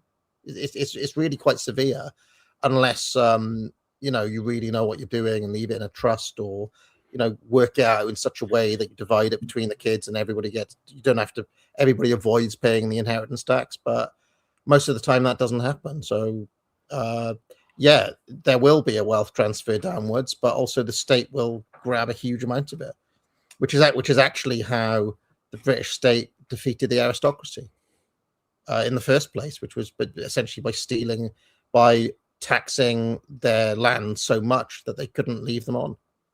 And so the aristocracy ended up going back into the middle class as well. So yeah, Thatcher did create a middle class, and then it seems like the British state now is like being like, yeah, that was one lucky generation, but Well, I mean, there was a genuine deep-seated hatred from both wings of the old establishment for that new class of kulaks, especially on the left. Like, there was a real seething hatred of that class's sudden mobility. Not, I kind of see the arguments from both sides, to be honest, but they did not take it lying down. They hated them because most of them were actually middle class, the old middle class, the educated middle class, and of course, what motivates the middle class more than anything else is snobbery. Snobbery. So the kulaks, as you put them on the loads of money, are defined by their vulgarity and their lack of taste and their Americanisms and their. I think that is true. I think there is a very understandable argument from those kind of sort of almost like the anti-kulak left in that respect. In that I don't think any greater purpose from a kind of right wing or any conservative point of view was helped by creating this class of loads of monies. I think it just basically was sort of one more prop to a country that was already beginning to fail. And from the Conservative Party's estimate was that if you create millions of homeowners, you're locking them into voting Tory forever. That was their gambit, essentially. And this is why every Tory government has been obsessed with sorting the housing crisis, because they make the calculation homeowner equals Tory voter, and people in social housing equals Labour voter, or people in council housing, Labour. Yeah. They didn't do anything to sort out the housing crisis. They imported another sort of 7 million people. So, well, if you remember, Boris did start the biggest building drive ever, but then COVID happened. That's true. But they would do that anyway because they just get paid to do that. I still think Boris wave was caused by furlough COVID printing. May I ask, what do you mean? What does that mean? Like soaking up inflation? What does that mean? You're saying that was the thinking of the people in charge, right? I get that. But... Yeah, the exchange ratio between total demand as number of head counts in the entire country and total amount of money. And because Rishi Sunak essentially printed money and gave it to people, rather than like in quantitative easing, it was sitting on the asset balance sheet of Goldman Sachs, and so therefore it never touched the real economy. So therefore it didn't touch real prices. Whereas in furlough, they literally just printed money and gave it to people, and then people went to Sainsbury's and Tesco. Right. So the exchange ratio between the total amount of money and all other goods had changed. Therefore, one way of dealing with that is to reduce the money supply, but that's very difficult to do.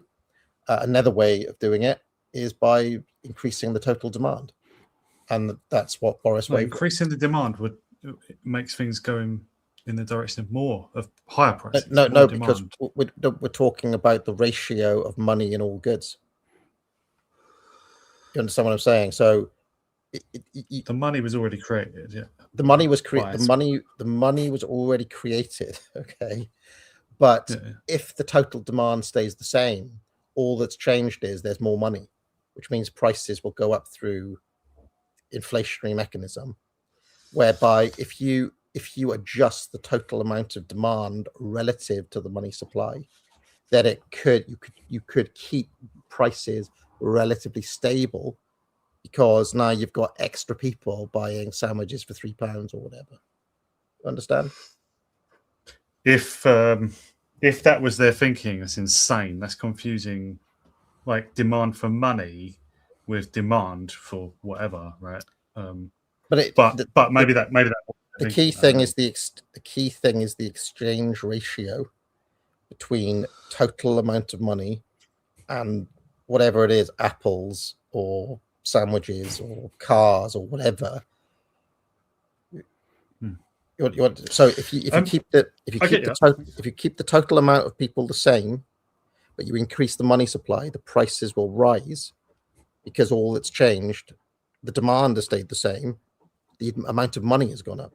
So you're going to get inflation. Whereas if you increase the total demand, it will stop that. It will stop that happening. Anyway, does that logic not still apply? I mean, like, because prices are still going up, and the effects of massive money creation is still being felt. Prices of food have probably gone up something more like 20 to 30% in the last year, a finger in the wind. So the inflation figures are nonsense, obviously. Like, so do you reckon some of those things are being caused by things like the Iran war and okay, but even before then, prices were going up very fast, especially on food, but all sorts of stuff like like rents, obviously, and all sorts of stuff, all the outlier things, as Kevin Walsh would say. Like, do you reckon that? I mean, that logic has continued to apply ever since. Yeah, I mean, the furlough was nothing new as well. Vast amounts of money had been created, 10 years before that as well. They factor in a certain amount of acceptable inflation, right? So they can handle. Let's say it's 5% or 6% or something. Yeah, we can handle 2% officially, but right, somewhere above that. Yeah, they can be like, all right, well, if it's 2% or 3%, we can handle that. The trouble, right? What I'm saying is that Boris wave probably was the difference between having inflation at some rate that was unacceptable and having the rate that we had it at. They obviously didn't import enough people to completely eradicate the issue. So another question remains, though. I mean, is this to say then that the decision to just suddenly increase immigration something like 4 to 5-fold was taken in mid 2020? You're saying it's nothing to do with I think or Patel's only Boris stuff to do with their own preference. You said it was decided by the politicians still, but only mid 2020. No, but Boris gave an interview in The Spectator where he more or less says he was told to do it by the Treasury. And that, anyway, sorry. I'm feeling lightheaded because we're actually watching bits of Adam Curtis this week. I want this feeling to continue. Come on. We're going to have to come back to it another time, then. Let's come back to economic minutiae on an economic stream. Sorry. Well, actually, I between me and I. Could I briefly suggest, because I think this is a very important question that needs to be understood, why don't we do a special stream on a round table on sort of basically the question, why did the Boris wave happen? Why does the government do that as a mechanism? As long as we can resolve it, then there'll be no bell going off. Then. I should mention as well on the topic of Thatcher, who we're looking at, Simon. So we're easing back into Curto. Yeah, something that people forget that Thatcher did differently from what they have done since is that Thatcher, as someone who had read Milton Friedman and monetarism and so on, believed in very high interest rates. Right? She let interest rates under Thatcher were very high. Mm-hmm. My parents, for example, I think when they got their mortgage, had like a 15% interest on it. The boomers never stopped complaining about it. Right now, interest rates of what they're like 5 or 6 or something, and everybody thinks it's the end of the world. Mm-hmm. That is because the Bank of England chose for many, many years to artificially keep the interest rate really, really almost close to zero to try to increase, to try to like kickstart the housing market or something, and encourage people to get mortgages and things like that. Whereas Thatcher had a very different way of thinking about that. That she was like, in line with a lot of the free marketers, let the interest rate increase to its natural level, and that will, it's just a different way of thinking about it. Anyway, let's get back to Gorbachev. To sleep in the afternoon, I have an inkling to sleep in the afternoon. Вчера я чуть на Варшавском договоре не заснул 4 дня. Yesterday, I almost fell asleep at the Warsaw Treaty Organization meeting. Сан-Франциско 11 часов разница. Because it's 11 hours difference between Moscow and San Francisco. Jet lag Ну, as это well. джетлаг, так называемый. Бывает. He was a very successful Туда ничего, Congratulate туда ничего. you. Мы It's all поздравляем right to вас, go west, but it's very difficult to go back Right. east. вас Yes. с успешной встречей там. Yes.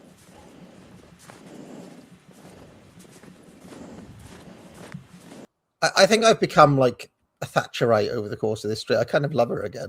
I've kind of gone Oh, back to God. talk myself back into being like an old-fashioned, Now that Classical now liberal. the chairman has swung to the right. There's deviation. something. There's something. Yeah, there's almost Terrible. something a bit Carlylean of keeping the interest rates high, making people endure the misery of work to improve themselves. there was a Victorian side to Thatcher. There was a kind of Back to Victorian basics. mindset that they had. Yeah, The dismal science, but she that was a saw good the- thing. she saw the economy like a greengrocer's shop. Yeah. No, she Was it- didn't. was it him Because who- a was it him- greengrocer wouldn't sell the family silver just to make a bit, bare profit to keep the place running. I'm not having this So- revisionism. So had to Macmillanist, if anything, or like a Heathian, You a don't Keynesian understand. Heathian. Sort of thing. I was born But I- with Coca-Cola running through my veins. I was born. I looked into the eyes of Ronald McDonald and Look I at- said, I love you. I said, I love you. Look at this though Okay. on the screen. This is our life in the future. Old people trudging through the snow to the countryside Yeah. to get potatoes. That's And that's going in to be Surrey. AA. That's near Newquay. That's near On its way Newquay, in to the middle of Sainsbury's summer. with It's- the it's milk. a nuclear Live from winter. Porthcawl. Yeah. This was Britain Yeah. before. This was Britain before Thatcher. She gave us everything. She gave us cars. She gave us toilets. She Aye, gave us. was it Carlyle who called economics the dismal science? It was, yeah. He hated it. Was it like, do you now embrace that? Like, science should be dismal, and that's what makes it good. That's what. I don't know. I'm having a bit of a Like- I made a video on Thomas Sowell as part of my Great Thinkers series. I've kind of got snapped back into, and I've done a recent spate of like conservative thinkers. One on Peter Hitchens, one on Sowell, one on a few other ones, Michael Oakeshott and people like that. And I've kind of I've kind of had a relapse back into being like a Oh, like I a mean, talk- remember- like, Remember, it's think coming up on Cole- 10 years now since Academic Agents channel was founded, and I think the whole 10-year cycle is going to repeat again. We'll be back to we'll be back to talking about marginal utility and Jugend von Bomberwerk and all this, and Yeah. and then I voted Remain on as Weatherler and academic Aquinas. agent in shock confession. Yeah. don't start becoming a fucking Oakeshottian. That's just embarrassing. That's just like, oh, man, that's nothing. That's No, just what a disposition, isn't it? What I'm really? saying is, though, there is, despite all of the problems with libertarians and free markets and Thatcher and all the rest of it, there is still some common sense in there. There is still some good things that they did and things that needed to happen. And I do think that we lose sight of the fact sometimes of what the country was like, in the 60s and the 70s, and why, like a valid question to ask is, why are all these old Tory boomers, people like Rupert Lowe and David Starkey, so dug in on their, classical liberalism and their libertarianism and so on? And that's because they remember how hard things were to do business and just basic stuff before Yeah, but it's Thatcher. a false solution. It's a false solution. It didn't fix any of the endemic problems with the country. It just provided a temporary boom, which arguably made things worse in the long run, because now you've got this, as you say, this class of entrenched bunker dwelling, sort of sclerotics like Starkey and Lowe. What did any of it do in the long run other than basically bring about sort of 3 decades of easy credit and Bananarama? I mean, like, really, what did it do in the long run? Pressing the talk of Thatcherism. All right. Вот шапочка-то. Вот бабушка. Беленькая дощечка. Вот тогда прямо здесь вот рядом вот и оградки пристроить.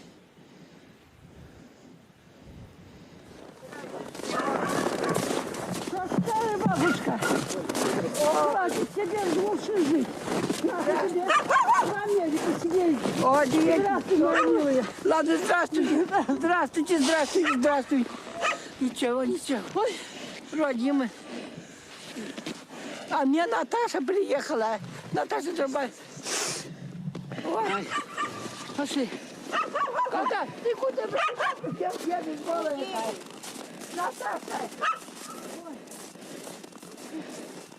The guy who said wood in the chat. That's absolutely. Oh, dear, That is Come on now. disgusting. Don't sully this. Absolutely Don't disgusting. sully this beautiful human scene.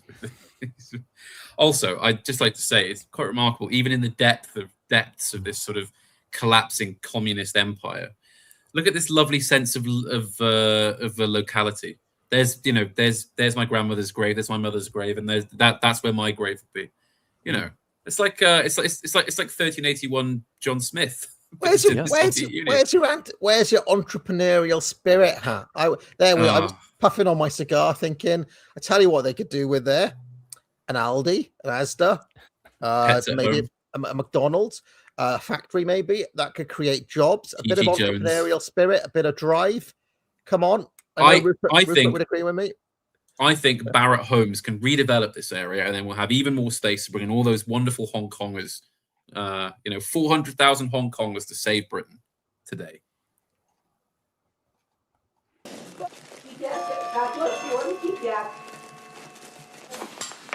Она всем по ложке, а я сейчас сама. Дайте по ложке. Ну тут у всех, у каждого ложка есть. Вот. Руки под цветку. Ой. Мне на Новый год подарили ребятишки. Что? Салфетку ту. А вот вчера я тебе На блюдечко ставь. затырила.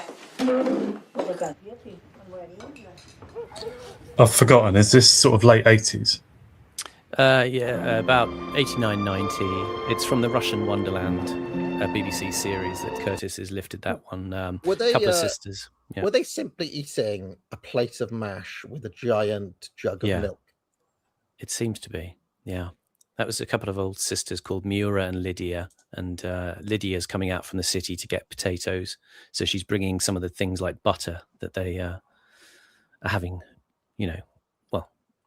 trouble producing in the countryside. Is this on Gorbachev's right here? His right, is this General Jaruzelski from Poland? It looks like him. Oh, don't know. He looks like that Soviet Air Force guy that I mentioned a few episodes back. Oh, but I could be wrong. That's probably him. Is the figure to his right well-known CIA double agent Yuri Bezmenov? I was going to say this. That's who I meant. That's who I was talking about. But sorry, yeah, it could be. It's either that or Carlos the Jackal with a cunning disguise, false forehead. We'll think of more. He looks a lot like Yuri Bezmenov, I think. He does have a sinister look, doesn't he? Something almost non-Russian. I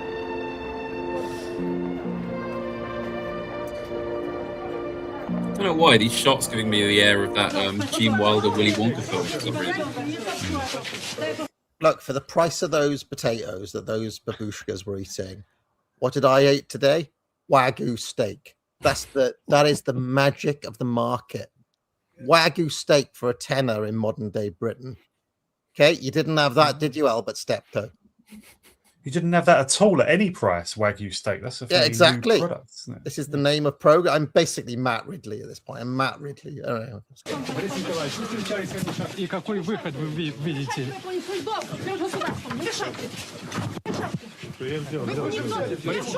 Будьте добры, скажите, пожалуйста, ваша встреча увидим. Как отношения Союза России к Кувейтам? Скажите, просто два слова. People are saying it's not Wagyu. What are you on about? Of course, it's all Wagyu by the time I finish with it. Yeah. All right, let's carry on. That was a good freeze frame. Communism could not survive. Damn right. Pause here for a second.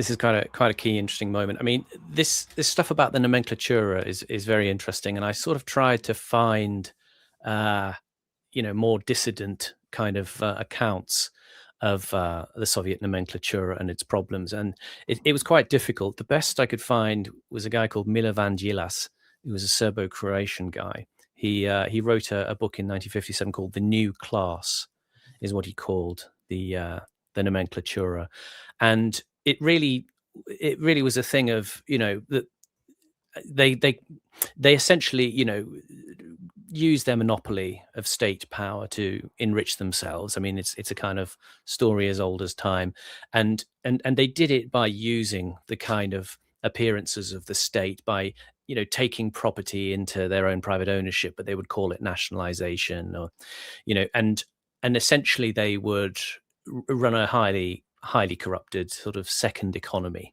as it was called.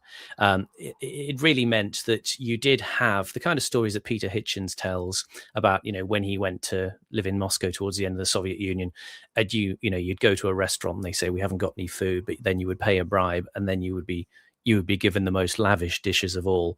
I mean, this was very much what ended up happening with the nomenclatura, and this chap Djilas gives quite a good analysis of it. I mean, they had the administrative monopoly over resources essentially, and they were able to enrich themselves. This is somewhat slightly different from what happens later on with the so-called oligarchs, and if we get to those, there's actually even more interesting sort of development with that.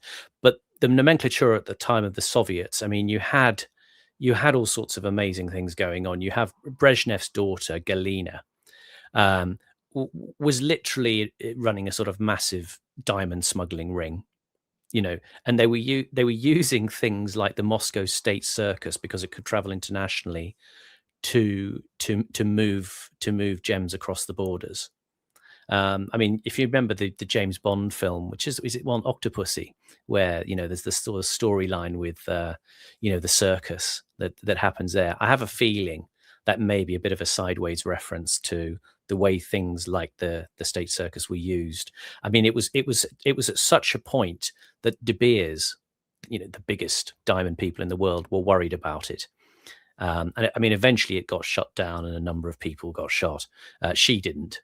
But there was all sorts of things where, nomenclatura, they were over declaring, production on things. Like there was a scandal in Uzbekistan with cotton, where they said they just produced these record harvests, which meant they could claim back all the state subsidies, which then went into just buying palaces and, having banquets and giving away gifts.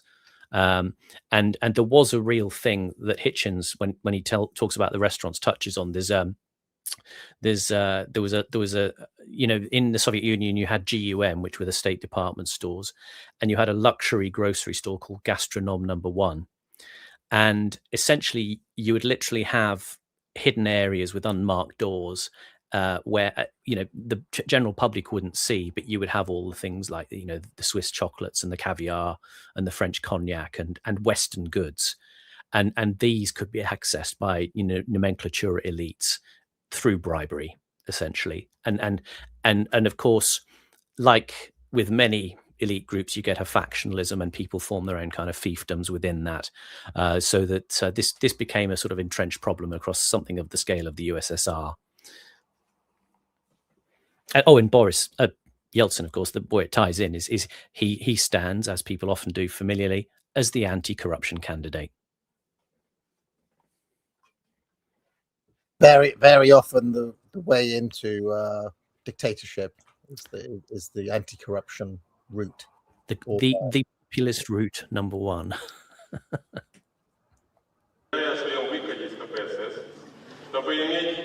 Oh, sorry. But then, of course, having ended the Soviet Union and forged the new Russia, corruption was thereby solved. So now we can move on. I was just going to say as well, with reference to this shot, this is quite amazing the way this is set up, because just watch what happens here. It's almost like a perfect filmic shot. This is just a BBC cameraman filming this this moment where Yeltsin announces he's going to resign from the Communist Party. Gorbachev doesn't know what's going to hit him. So just watch the way the camera moves. На деятельность Советов готов сотрудничать со всеми партиями и общественно-политическими организациями.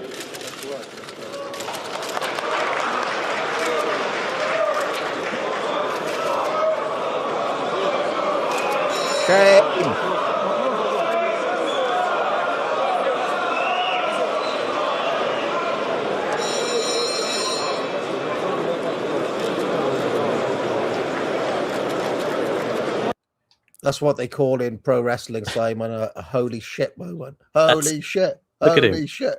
he was totally chopped off at the knees, and he hated Yeltsin more than anyone at that point. Also, you have to remember, in the context of the Soviet system, you have all the organs of state. You have your premiers and your ministers and your Congress, etc. But the idea, it's all based around the idea of the Communist Party as the supreme organ. The party decides everything. So the idea of a major figure in the Soviet Union saying he's not going to be with the party is, there isn't really an adequate metaphor, is there, to just state how groundbreaking. It's literally saying, well, I just abjuring the logic of the whole system. Mm-hmm. The interesting thing about Yeltsin is there's a sort of appeal in a way that's very kind of similar to Trump in a way. He comes in as the sort of a bit of a reforming troublemaker, and he clashes with the hardliners in the party, but he's also got a bit of a folk hero appeal as well. So, it's the sense of, he's like Trump. He's kind of rough or flawed, but he's authentic. And a lot of his appeal was founded in that. And it's a kind of lesson for us that, as the empire collapses, look out for the guy who's the inside man who renounces the system, because he, in a way, is going to be the transition to, well, I would have liked to have seen scenes like that in the modern day Labour Party, by the way, of various people shouting shame at Andy Burnham. It's good to see solidarity in that way. I mean, even though Yeltsin ended up winning, but you know what I'm saying. There was a brief moment when he arrived to be, that ridiculous day where they were following his train and his cab down to London, this kind of thing. There were a few people that did jeer him as he came into the House of Commons, but this sort of shrinking Starmer loyalists there. There's always one. You don't mean to imply that not everyone actually wants Burnham, do you? Well, I mean, God, no, of course. I think there were some. I mean, I think the dog-faced gremlin was not best pleased, was he? He was a Starmer loyalist. But as long as it's time we had some good northern common sense in this government, what we need, bit of good old Manchester common sense, I think. Even those from Merseyside. The other thing about Gorbachev, though, is he regretted this a great deal because it was a slap in the face, and he realized later he'd been too liberal and democratic. And he said what he should have done with Yeltsin is sent him as an ambassador to Great Britain or a former British colony. Exactly. Taking a leaf out of the old Stalin book. He wouldn't have made that mistake if he'd watched a certain Morcar play Crisis at the Kremlin, where as we know, the answer to every problem is use the army and use the police and crush everybody, basically. And that worked. That worked until I was overthrown. Damn it. Well, there you go.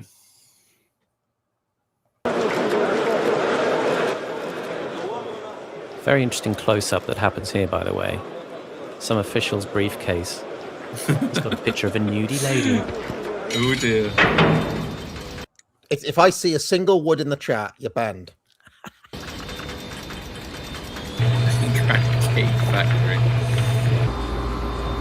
She had a touch of the Les Dawsons about her, Simon. Yeah, she's a bit of a shot putter, isn't she? She had a set of forearms on her, didn't she?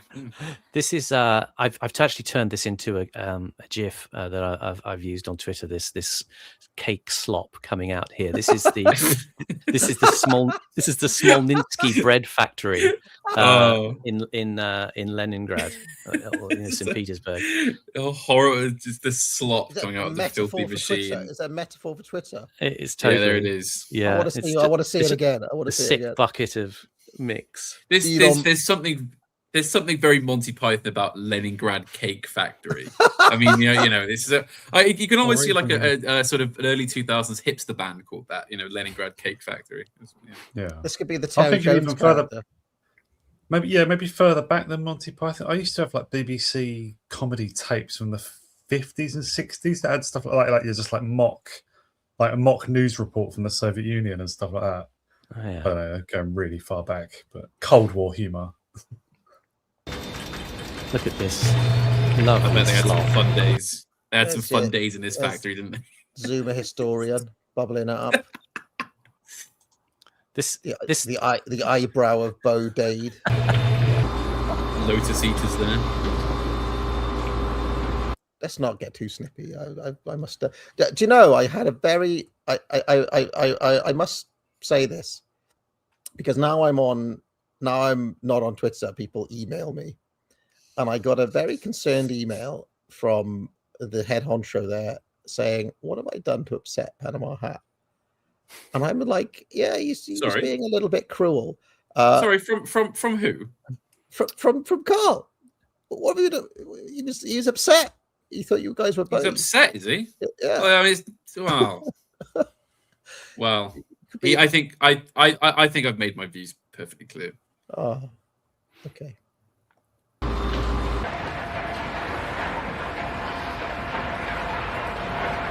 Got to be nice to people, Panama. Be like, you know. I'm nice. Everything I do is motivated. I mean this sincerely. Everything I do is motivated by genuine humanitarianism. I'm cruel to people and spiteful to people because I want them to be good. In Christ's name, I disembowel thee, as Cromwell said. I am nice, he spat. Exactly. I'm so nice it sickens me. Actually, if I met myself, I would vomit. I don't know. I feel like we shouldn't be spiteful to friends and. You know, look, in all seriousness, it's nothing personal against Carl. I've said many times before, I have severe objections to his methods and his views. That's all. I think I don't really see how else I can put it. I disagree with the nature of his output. That's it really. This bit here reminds me of the opening credits of Charlie at the Chocolate Factory, Simon, the Gene Wilder one. Anyway, go on, Horace, go on. Come with me and you'll be. I love that song. I just disclaim any off-slagging of Bo because he's my mate. But I did also coin the phrase Cole Benjamin, as in coal, like coal posting. Why can't we all just get along? Come on, are we gonna have emails from him about Horace now?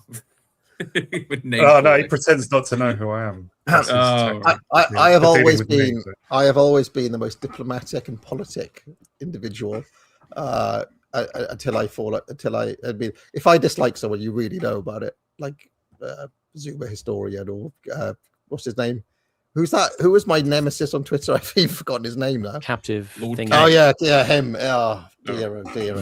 But you know, generally, I like to try to keep on good terms with people. Panama, were you about to say Lord Keynes there? Well, because you have to understand, I've been around that long that when AA says nemesis, I immediately think, oh yeah, Lord Keynes. Oh wait, no, that was 10 years ago. It could be like Zoe Quinn or something. Yeah. In fact, I'm ready to go at Lord Keynes again. I'm ready to. Really, he's come around with my newfound Thatcherism. But wouldn't it be like Lord Piketty? The party here is still trying to blow life into those old embers. Imagine a Labour canvasser talking on the doorstep to those East German families when they settle in on freedom's side of the wall. You want to keep more of the money you earn? I'm afraid that's very selfish. We shall want to tax that away. You want to own shares in your firm? She's talking about Lord Keynes. Talking about nationalise the railways. It's sickening. Simon Robert. This is you. This is all of you. You've all become a bunch of socialists. You're all a bunch of socialists. But I thought we all Lotus Eaters apologism, back to Thatcher, back to Thomas Sowell, back to Mises. There's got to be a coup. There needs to be a some sort of coup to prevent the breakup of this channel. Let's go back to the Curtis footage, because the way it will cook out after a few seconds will actually relieve AA in terms of his. Look at these women working these bleak, 5 часов вставать. Ну, tiled bakery production. вечно ходишь не выспатая, ходишь там спишь, как эта муха вареная. А так вот вечер работаешь, ну, в час ляжешь. Так хоть поспишь до 10, до 11. Выспишься и все. Когда утро, я вообще ничего не успеваю. The camera washed. I was going to say that the greeny brown washed camera effect doesn't help either, does it? Well, it's just old footage from probably the early 80s. Shot on 16mm. The interesting thing is that Smolnitsky bread factory now is literally a trendy kind of yummy mummy coffee shop and art space. It's all been kind of redone inside. It's been redone. It's not. Doesn't just look this like is that. some of the copy from its website. The restaurant has been carved out of an airy industrial space that opens onto a rooftop patio. It feels like a haven, especially after the climb up the dank stairwell to the 3rd floor. Long wooden tables and verdant houseplants soften the exposed ducts and old factory equipment and lend a natural earthy appeal. The food is prepared in an open kitchen overseen by talented British chef Stephen Brayshaw. From the start, Brayshaw hits the right note. Lemon-infused water is brought to the table in tall glasses instead of the small disposable bottles that chic restaurants cuddly like to provide. Even the tableware is artfully designed. Butternut squash soup is served in a flat plate with a deep central indentation that makes the soup appear to float along the surface. It is ladled with heavy spoons designed by Robert Welsh. It's the ultimate kind of Hoxton trendy space now. I would love, Simon, to have a flat white surrounded by all of, in fact, if they left the woman there, if they left, like, so basically as an aesthetic experience, make all these women work in the factory, right? But have it just as the background for my cafe. Just so I can kind of enjoy some like communist chic.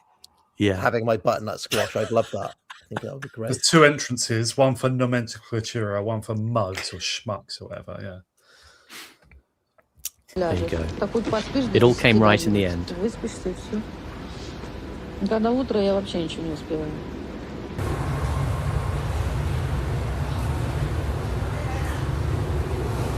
Beautiful.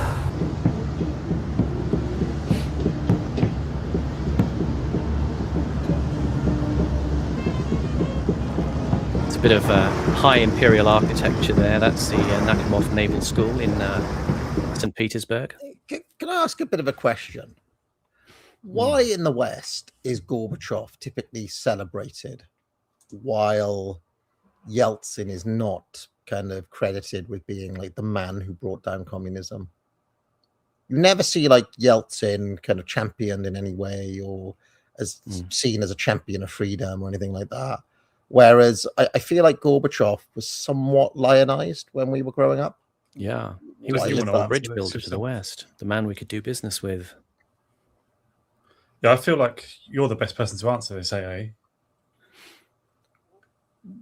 Or maybe Rurik Skywalker would be. I don't know.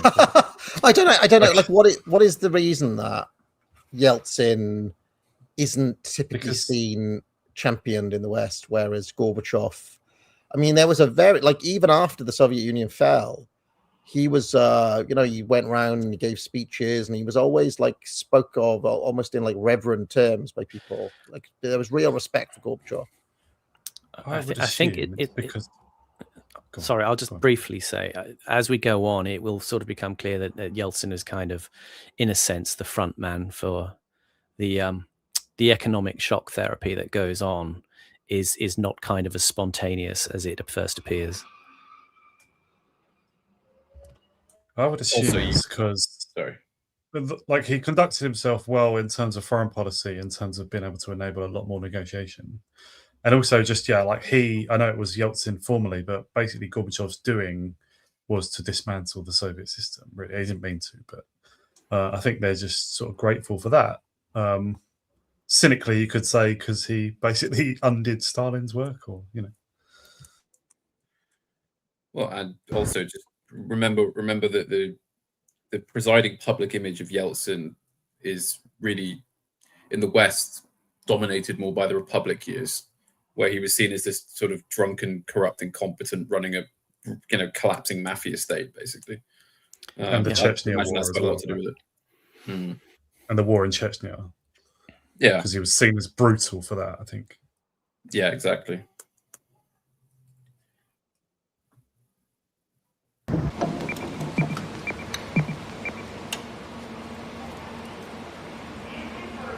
Leningrad Popular Science Studios.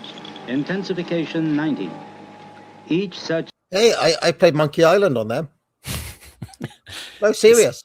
Yeah, this is this is actually, it's called Intensification 90, the program, but it was actually started in 1984, and these were discs for what was called the Iskra 1256. This was a 16-bit computer that was developed in 1979, and it had something like a total RAM of 4 kilobytes that was expandable to 64 kilobytes. Oh, that's a lot of expansion. Do you actually know what a floppy disk is? Yes, I do know what a floppy disk is, because even though I grew up relatively late on compared to the panel, I grew up in Wales, where all the technology is about 12 years behind. So it's sort of 1 decade back for me growing up. This is one variant of floppy disks, right? This is the less common variant. Yeah. This is 5-inch floppy disks, or 5 1/4 or whatever. The smaller ones were the more the hard case ones. Yeah, the 3.5. I mean, most of the floppy disks you saw was that, but for some reason, my parents had a computer that was so old that it came with that, and my first game for it was Monkey Island, and I played it on a monochrome screen on those massive floppy disks. A pretty epic box as well, massive box. Anyway, let's carry on. This contains information equaling 120 pages of text. 3 economists and 2 small Iskra machines comprise the entire computer center of the Oktyabr neighborhood. It also had a guide to the entire game that was written in invisible ink. Does anybody remember this? And you had to put like a red film on it, and then you could read it. And that was in the days before like walkthroughs or internet or anything. So like if you got stuck in Monkey Island, you were basically buggered if you didn't have that. If you didn't have the thing to read, you could be stuck on there forever. So these clips of Soviet sort of computer people always put me in mind of that fellow from the very early days, the communist you had on to debate you once, who had this line about you could plan the whole economy on a Dell computer. Oh yeah, I remember him. Do you remember that? And I forget his name, but yeah. It was. We're going quite a way back now, but I remember. That's always sort of stuck with me because I often wonder, like, is that true? In the age of AI, I wonder now. Yeah, I'm thinking. Maybe he was vindicated, sort of. As time went on. I don't know. I just wanted to point out Iskra. Does anyone know what Iskra means? The spark. Yes. Means the spark. Iskra. Yes. Oh, Monkey Island was a great game. Since we're paused already, Monkey Island really was a terrific game. So was the second one. Bloody great. Absolutely loved it. Yeah, fantastic. Look behind you. Yeah. Look behind you, a 3-headed monkey. Yeah, you sent me an email with that, and I did laugh, to be fair. I just want to mention really quickly, Hat. I believe, as a true Misesian as I am, you can't, but even with AI and even with blade servers and so on, there are too many unknown changeable things in the economy. Yeah. So the data is instantly out of date, to the point where there's just no there are so many things that happen automatically now, responding in real time, algorithms and so on. We talked about Amazon earlier, or something like Steam games, and so like all of those things are just on the fly based on highly complex data. But the fact is, it's changing all the time, which still means that old blokey with a Dell, even if he's got AI and all the rest of it, cannot simulate the real reveal preferences of people in real time. So the best we could do is model it, right? But how can you, like, even if you model it, you cannot account for things that just come out of the blue, right? I mean, as an example, in the world of video games, do you remember that game that came out a few years? It was called Vampire Survivors, and it suddenly was just like a massive smash, and then there were loads of copycats, and so your Dell computer can't predict shifts like that happening. So it's still not as dynamic as you might say. It doesn't have the iskra, doesn't have the spark of human creativity. Exactly. Because that is in order to produce Pravda. There you go. Yeah. This is one of 5 such systems operating in the city. Pause, please. Sorry.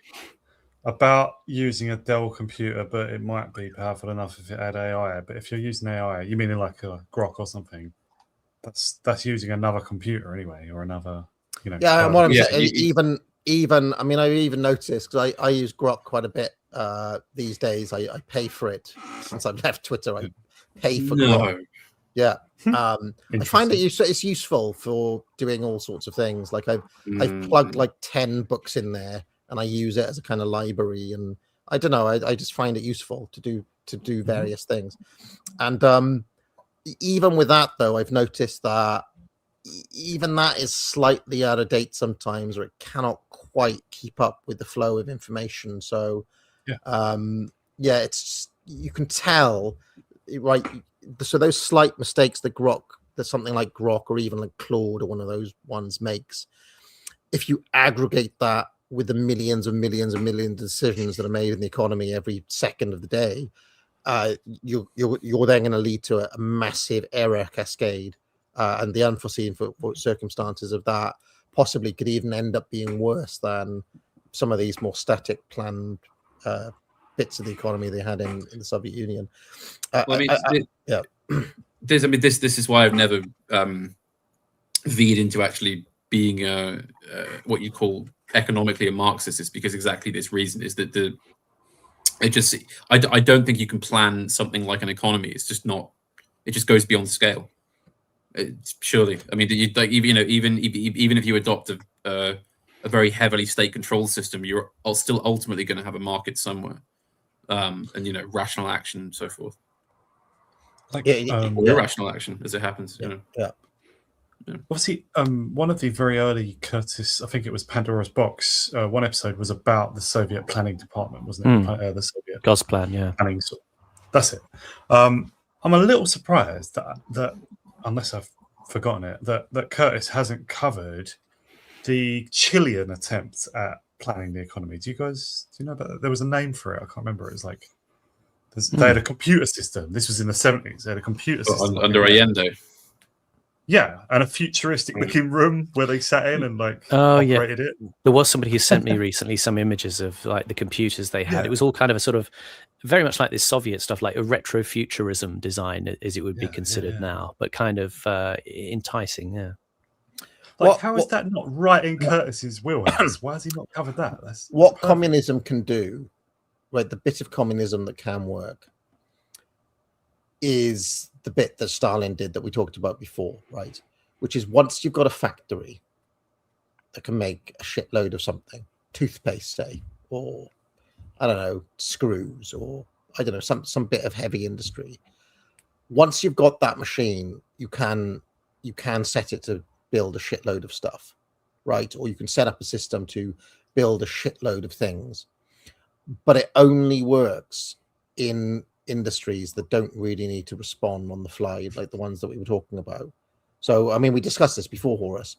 As soon as you move into the consumer market, or like we were talking just now, like video games, which is heavily taste and fashion dependent or consumer led, it just has no chance of replicating the dynamism of the market there. So, in the end, you need someone like a Stalin to say, look, you get one style of boot, one style of dress. If you're lucky, you'll have, state issued game of chess or something. it cannot deal with complexity beyond that, if that makes any sense. So yeah. And a thing to remember about this is to say as well, this idea, again, Adam Curtis' typical theme, using the idea of computers and a rational economy. The guy behind this, the driver behind this, was a guy called Lev Zykov, who was basically the party chief in Leningrad. And while this was all kind of very sort of thrilling as a vision of automating production and making it more efficient, it really was just a cover for his own kind of maneuvers in elite power games in the party. He was just trying to advance his own political position. So, if you imagine a technocrat today who is just using some massive state-funded scheme to maneuver himself into a position of prominence, Ed Miliband, that sort of thing. Just before I press play again, I have to comment that I love these aesthetics, Simon. Oh yeah. I love this look, this kind of Soviet built-in cassette drives on those little computers. In the middle of the shot, is that a teleprinter in the middle? It's probably a telex machine or something like that. Yeah, telex. Okay. Look at that 12-inch TFT screen though.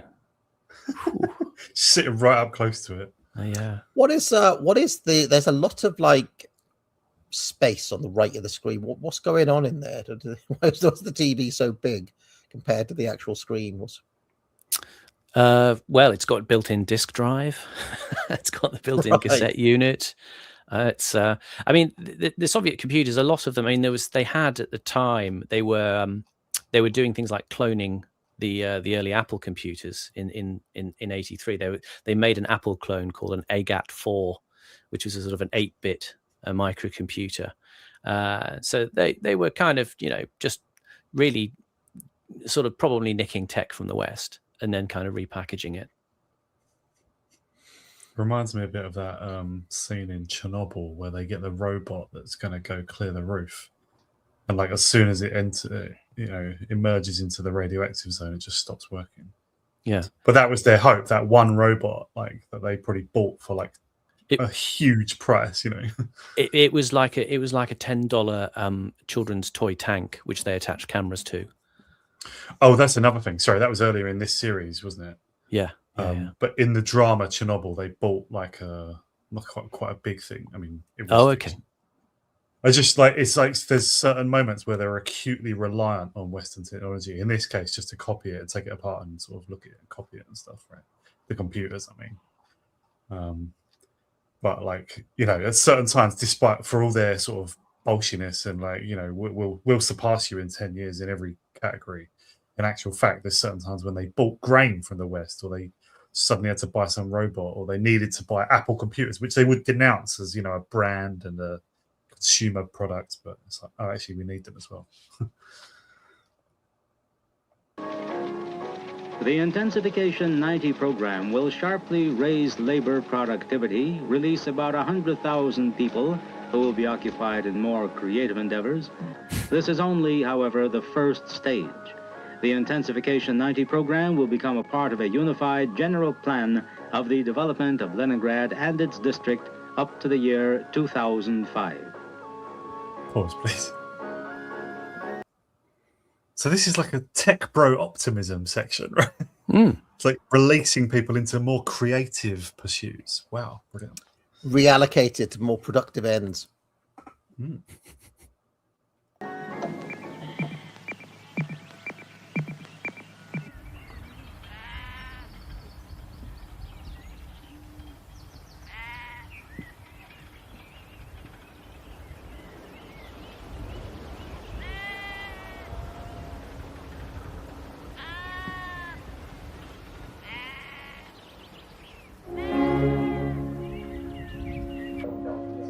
Pause.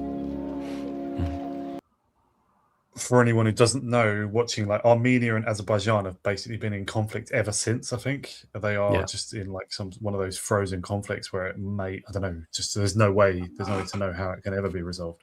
But the Nagorno-Karabakh region, which I think, am I right here? It's historically part of Armenia, but Azerbaijan have taken control of it, or the other way around. I can't remember. It's complex. Yes. Yeah. And it's an ongoing bleeding situation. Yeah. And like, yeah, this is changing all the time. We've got the guy on Substack. He's just called Matt. Oh, it's Dogmatic Slumbers on Substack. He is Armenian or something. I don't know, but he writes very interesting stuff about Armenian politics. But it's like clearly still a major concern for Russia, for the USA, for Israel, like Azerbaijan and versus Armenia. Like people take sides. It's obviously butting onto Iran as well and Turkey, and it seems to be considered very important, but not much talked about in the Western media. Yeah, there was a peace agreement between Armenia and Azerbaijan last year that was signed at the White House. But again, it's just kind of expected to kind of rumble on as they sort of iron out all the kind of the problems, so to speak. But if you're looking at the sort of split in that region, essentially Russia is well, let me see. Russia is kind of more or less. I mean, Russia's supplying both sides with arms, and it's mostly sort of backing Armenia. And Armenia is also sort of getting supplies from China and India and Greece and Serbia. Azerbaijan, although Russia is supplying a lot of weaponry there, or was supplying a lot of weaponry there about 15 years ago, Israel is now the major supplier to Azerbaijan. Because there's a lot of oil in the region. Oh, and just to add to that, Armenia is obviously like Eastern Christian belief, generally the majority, whereas Azerbaijan has the Islamic Star and Shia Muslim, yeah. Shiite, okay, yeah.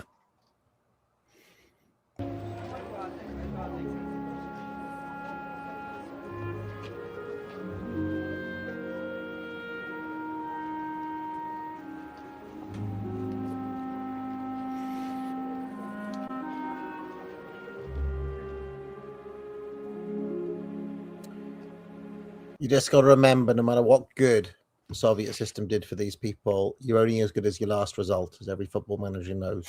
Yeah. So what we're seeing here is the fruits of the last 10 years. And I just add one further thing. Is it may seem like a sort of trivial interlude about the fact that Soviet states were breaking away and there was tension and friction. You only had the other week when there was all the talk of Makerfield and whether Burnham was going to get elected. You had that Armed Forces Minister Al Khan's, who I spoke about, I think, the last episode. And one of the things he anticipates, as I said, he's very much saying we've got to play this for all or nothing now, as if we've completely lost the next election. He said, because basically, this is to quote him, he said, if we don't get in 2029, you'll end up with a Conservative Reform Coalition government, right? And then you'll have a 16% pull swing towards Scottish independence. Interesting. So as empires decay, these things happen.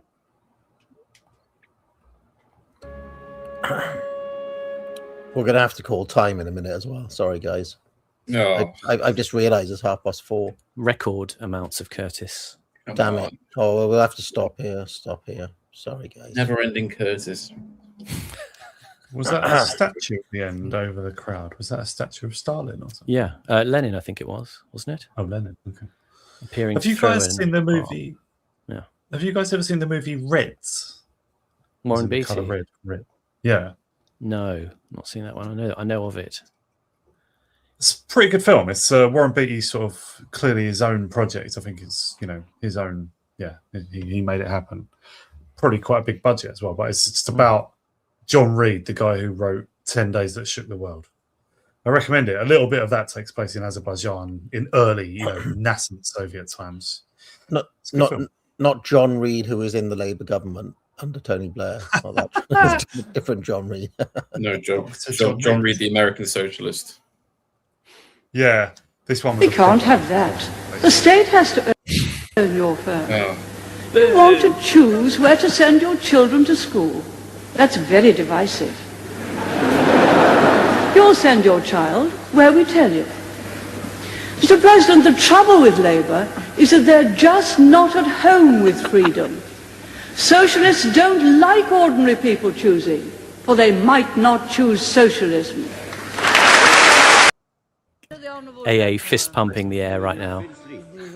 There is no doubt that the Prime Minister has in many ways achieved substantial success in the economy. There is one statistic that I understand is not, He's however, dead now, isn't he?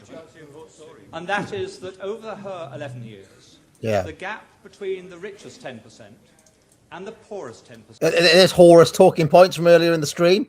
In this country has widened substantially. That's right. How can she say at the end of her Oh no, he's not dead. that she can justify You think that Ming Campbell? No, it's Simon Hughes, him. being relatively much? Wasn't he like? Didn't he have some sort of sex scandal where he was caught in a field? Or something? Yeah. Red Boys, I think. And I think it was in that famous election in the early 80s with Peter Tatchell or something like that, and he was very hypocritical, or that's what was claimed. It's both those things. Yeah. No. So yeah, he used, well, his campaign used like sort of mocking of Peter Tatchell being homosexual in that campaign in 80, whatever it was, 82, was it? And then later it turned out, much later, like nearly 20 years later, Simon Hughes was revealed to have been with Red Boys or something like that. Or Anyway, Maggie is about to school Comrade Panama Hat on his socialist ways. Absolutely not the case. Much less well housed and much less well provided than it was in 1979.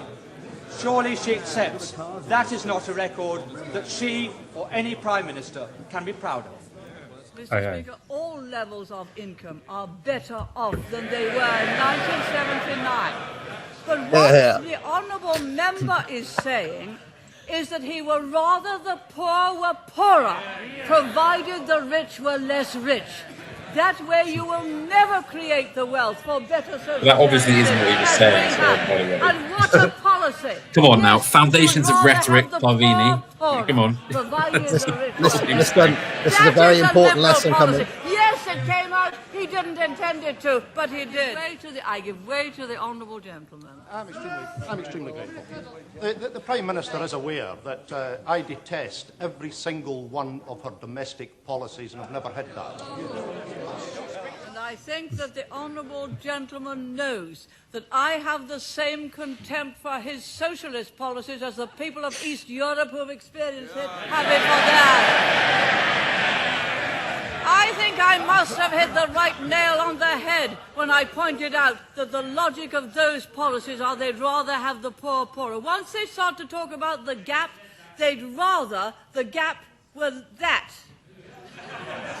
Yeah. Down here. Take that, Horace. Take that. Not that. But that. So long as the gap is smaller, so long as the gap is smaller. I got a clip of Simon now as well. I found this clip of Simon. See, John Major very sitting fortunate there. time when my parents' generation, Waiting my grandparents' generation fought very hard for a welfare state in my country in which the rights of the individual were underpinned by the collective provision of free healthcare, free education, decent, affordable housing, proper pensions. And that was, that's what we refer to as in my country as the post-war consensus. Parties came and went, Labour, Conservative, Liberal. Nobody ever changed that until Margaret Thatcher came along. And she... There's a young Simon Roberts being manhandled by the police. I so hate Billy Bragg. It would be better to have Red Wedge. to pay less taxes. So she began to take apart the welfare state and that provision, and the government owned the coal mines. And although there was plenty of coal under our country, she began to close them down. So they went on strike, and really the strike became a defence of that welfare state, of those ideals of collective responsibility and collective provision. And as a singer-songwriter who'd grown up listening to Bob Dylan and Woody Guthrie and the Clash, it seemed to me that my place was to be, there on the picket line playing songs. And it was interesting because it was a bit of an education for me, because I didn't, like I said, I didn't go to college, so I didn't know a huge amount about socialism. So it was a very steep learning curve. They wanted to know why this pop singer from London had come up to the coalfields. This is all of you, by the way. Denigrating, nagging. No. I need to explain. I need. Come on now. Cups of tea, smoking cigarettes, talking about politics. And so, yeah, I can tell you that the great inspiration in my politics was Margaret Thatcher. Were it not for her, got his guitar there. He wouldn't be a socialist. Yeah. He's a fucking jerk. I hate Billy that. Bragg's always waiting to pull out the guitar to sing some horrible dissy. Yeah, go on with that. I'm not materialist. I'm not capitalist. I'm not socialist. I want to preserve. I'm like in the way that Mussolini said, all politics is theater. It's like a work of art, right? It doesn't really matter to me if people are a bit poorer or a bit richer. It matters that the whole aesthetic, the whole spirit of the thing is in place. Every political system, every people needs to have the expression of what they are done correctly. And I think even in the collapsing, dark days of the 70s, there was still more of that true spirit of the various peoples of these isles there, that ultimately was not there come the age of, say, John Major, when all these sorts of loads of money types had just been, created, and kind of all these old ways of life based around the industries had suddenly been lost.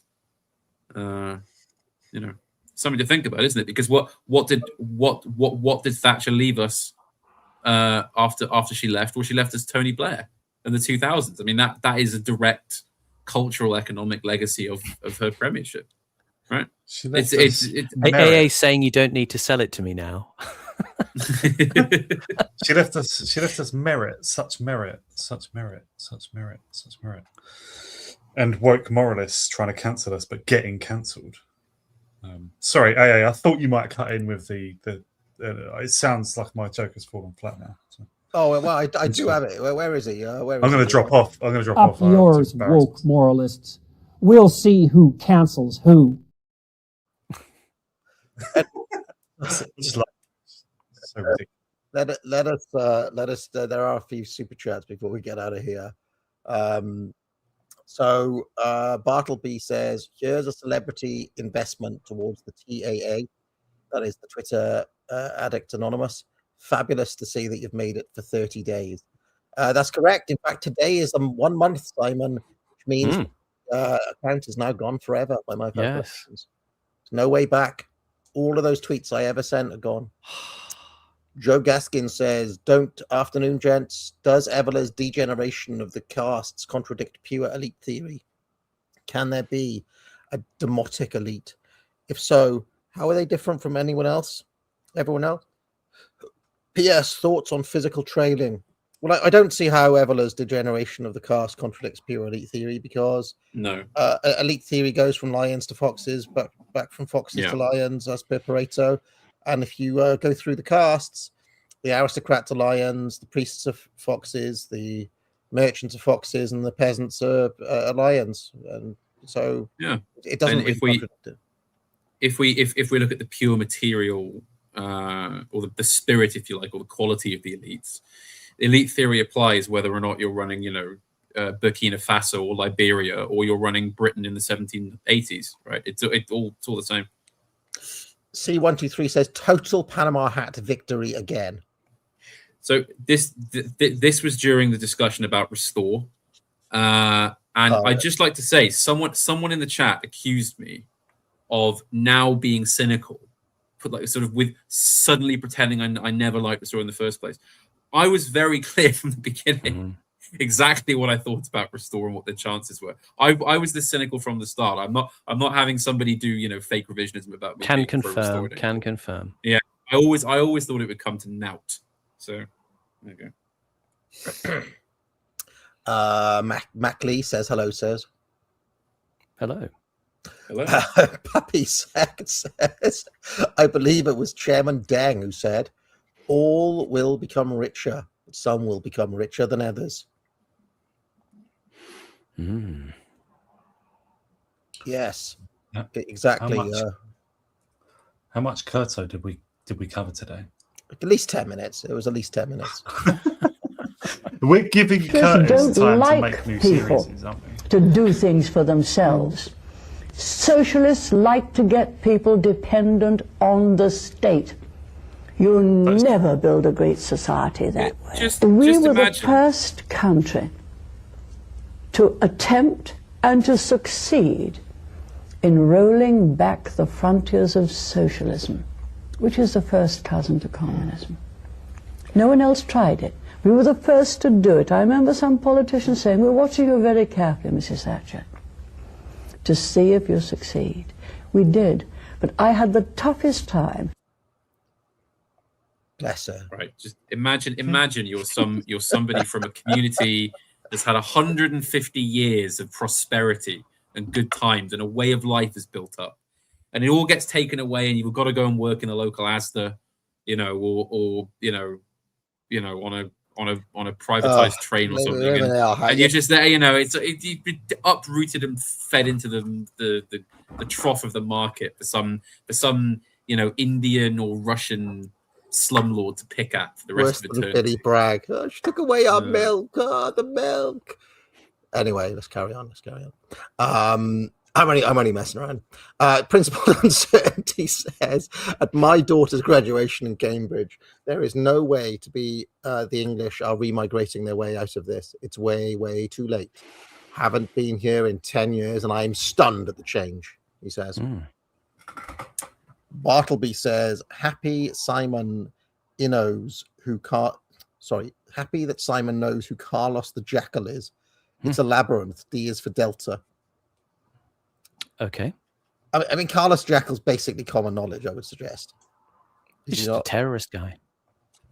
For people of a certain age, he's the basis of that shit film, The Jackal, starring Bruce Willis. That wasn't very loosely based on him. Actually, no, it wasn't. Sorry, that's based on the day of the Jackal, isn't it? Sorry, that's nothing to do with Carlos the Jackal. Bartleby says Carlos the Jackal looked quite a lot like Benny Blanco from the Bronx from Carlito's Way, didn't he? The same kind of aesthetic. What you mean, like Luigi? Super Mario? Like kind of a shades, sly little moustache. Thinking of the right guy, aren't I? He had a range of looks. I think that's what he was kind of noted for. Bartleby says played Luigi in the shit film of Super Mario Bros. So who did? What, Benny Blanco? John Leguizamo, yeah. Benny Did Blanco, he? Yeah. I didn't know that. Yeah, he also played alongside Bob Hoskins. Have you seen this film? Yeah. I didn't know that was the same actor. That's crazy. Yeah, they came out around the same time as Carlito's Way as well. What a resume. Yeah. What a resume from that actor. Carlito's Way is better, I will say that. Bartleby says, dropping pictures of Carl's face in Xmas stocking. Car one's face. Who's Car one? I think it's meant to be Carl, is it?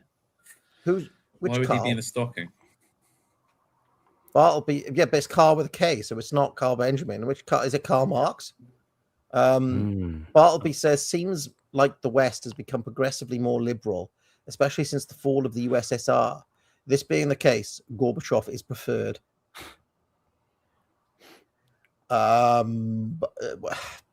Would you? That is roughly what I was saying before. That like he's kind of their guy. The people who were in charge in the West from the 80s till now, if that is a thing, he was kind of their guy. He did what they wanted. He dissolved the great enemy, the great illiberal regime, you could say. Utiz 4321 says, a not insignificant amount of quantitative and qualitative improvements in people's lives claimed by economists are things like X. People, perhaps the insights of economics is not what economists claim. Yeah, yes, but also I literally had to work less than a minute for all of the light in my house for the last week.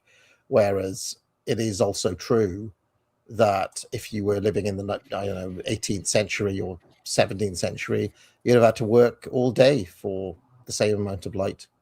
So there is, that is a qualitative and a quantitative improvement.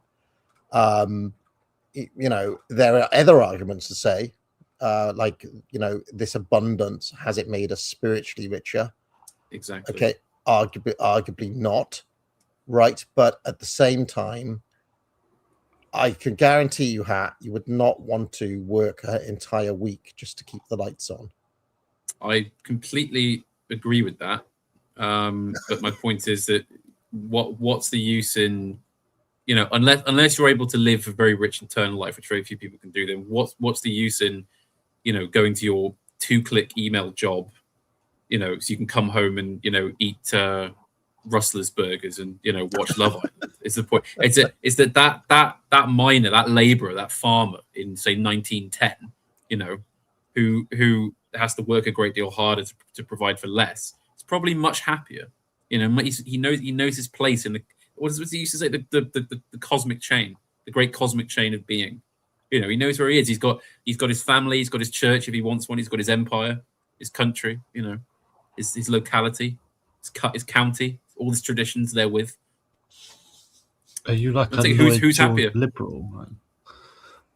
No, 1910 makes me think of Lloyd George's People's Budget and stuff and all that. Yeah, but I'm saying that even in 1910, there's still a much stronger set of non-material things that made that life more worth living than somebody who's, you know, living in sort of a strange form of like proletarian abundance now, where you work some completely meaningless corporate job for arguably more reward, but obviously it doesn't mean anything, does it? What's the point? Why do it? A greater number of pounds that you can only spend on stuff that does you no good.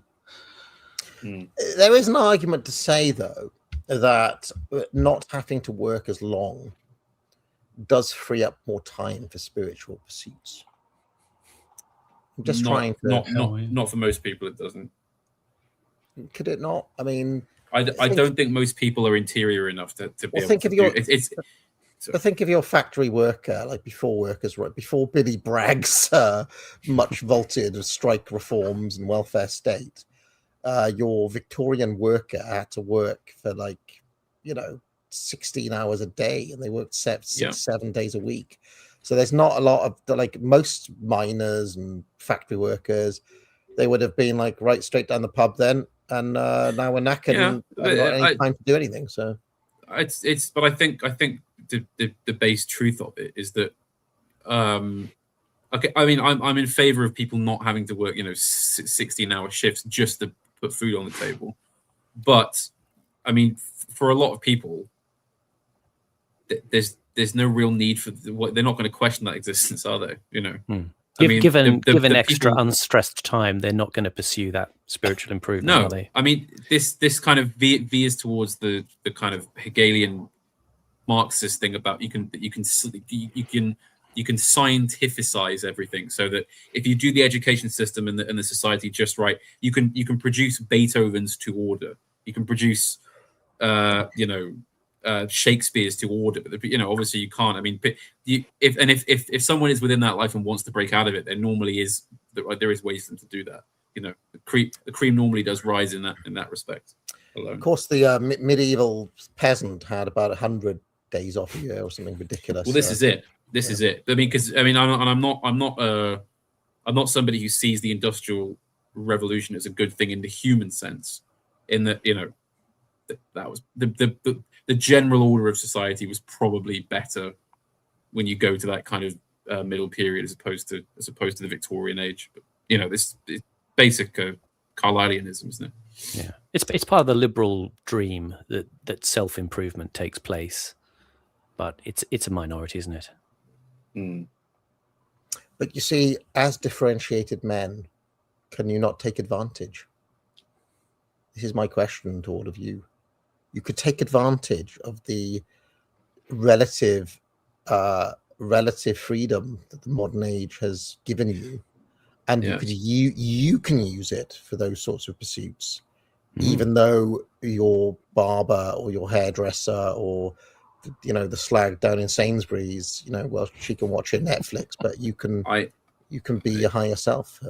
I was sort of veering towards this earlier when talking about question about sort of hope for the future or not. And to be blunt, that's what I think people who if you've got the intelligence and the gumption, that's what you should be doing. Take what you can, give nothing back. Yeah. Basically. But somebody said I'm sounding like Andrew Tate. I guess the difference is I'm saying use it towards pursuing your higher self. Andrew Tate says use it towards living like a gangster pimp who has lots of yachts and cars and hoes. And I'm saying no, you could use it to become, you know, an adept or something. I don't know. So I guess it's a question of priorities, but it's the same basic principle, I guess. Self-actualization in a good way. Let's see what else we've got. There were super chats from last week. I don't know if it's possible to access them anymore. I will have a look. Coney says Hat is correct about Restore. Puppy Sect says a friend's. He sent 50 snacks, so I don't know how much money that is. But a friend's dad allegedly let Carlos Jekyll briefly use his student flat as a safe house in the 1970s. This was in the south of Sweden, by the way. Coney says, will Burnham bring in a land value tax? I don't know about that. Yeah, there was apparently he used to be a Georgist. Oh, bloody hell. But at some point, I don't know. Well, with Gary's economics advising him, it could go anyway. That is just a rumor, right? That Gary's doing something. I hope. That's so dumb, right? I think it's just a rumor, isn't it? Anyway, sorry, move on. Why do you think things can't get crazier? Please don't. You're right. You're right. Please don't let Gary Economics be the one. I can't even put my fucking socks on. It's ridiculous. Okay, I'm having a look at last week's super chats. It's the Andy Burnham stream, wasn't it? C123 says we must not forget last week's Kurto super chats. I do have them. Il Kept says, hello from the Islamic Socialist Republic of where? Hello from the Islamic Socialist Republic of New York. Mamdani has just asked several Democrats to recite the state motto and leave. What is happening? Oh, well, America is over. America is conquered. You're living in the Islamic Caliphate. I don't know. I've kind of lost track of Mamdani, but a lot of people are saying that he's actually quietly building his own power base there in New York, and it may be more radical than we think he is. Well, we've apparently the Democrat old guard is forming sort of closing ranks to stop him from basically being a populist candidate next election. So, I mean, to be honest, if I'm looking from the outside, I'd say he's by far the best option in terms of. You mean for a presidential election? Yeah. Fucking hell. Imagine that. C123 says, AA. Does Bo from Lotus Eaters have some sort of undiagnosed brain tumor or similar issue? It is the only way I can reconcile the bizarre way he looks and acts. Right, now, hang on. Horace knows him. Horace knows him, so he can speak to this because he's made. Even for me, I think this is too far. Shouldn't be talking about people in this way. I guess he's just talking about the Bo eyebrow, the people's eyebrow that he does. What, Bo's doing that involuntarily because he can't help doing the eyebrow. I think it's just his gimmick. It's his gimmick. It's his trademark in it. The little eyebrow. I'm not his doctor, and I wouldn't break confidentiality if I was. But as far as I know, he has no tumor or any other brain problems. Third man says, he just has an expressive face. Third man says, looking at the current state of demographics, especially the young, and the fact that nothing will change in the near future, is the UK situation unsavable? Well, no, that was it, because that was on last week's. Okay, so that's it. That's it, ladies and gentlemen. We made it. It still took more than 2 hours, 40 minutes longer, and we still didn't really get much further. We're not under the office hours charter here, though, are we?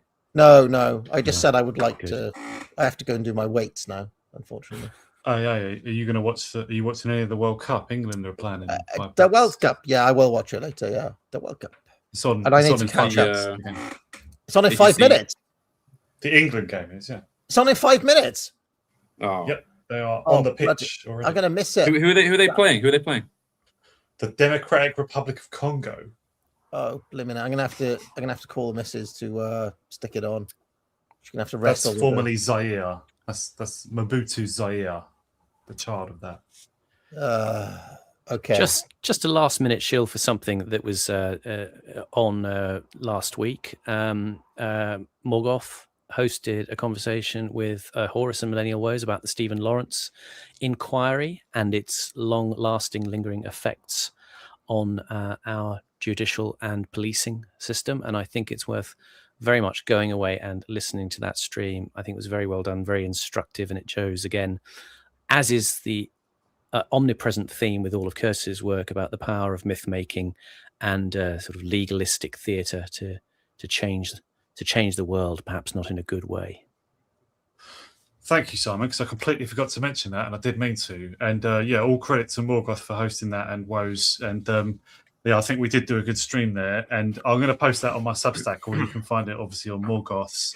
It's not put on YouTube, but it's on Morgoth and Woes' Substack, and I'll be sending it out to my subscribers in a minute. So yeah. Excellent. Okay. All right. We'll check that out, and I'll see you all soon. No Deeper Store next week because I'm on holiday, sadly, or not sadly. I'll be in a spa somewhere, eating steak and kind of poking the staff. Bring me more cocktails. Thatcher, deepest law snatcher. I'll be putting my cigars out in the backs of the servants. Bring me more, boy. Bring me more. Anyway, I'll see you all next week. Bye all. Bye. Kids don't need that much milk anyway. Feed the kids milk. What do you get? Fat kids. What goes on in this town is none of your business. As long as I'm living here, it is. Then maybe you shouldn't be living here! Well, that's easily fixed.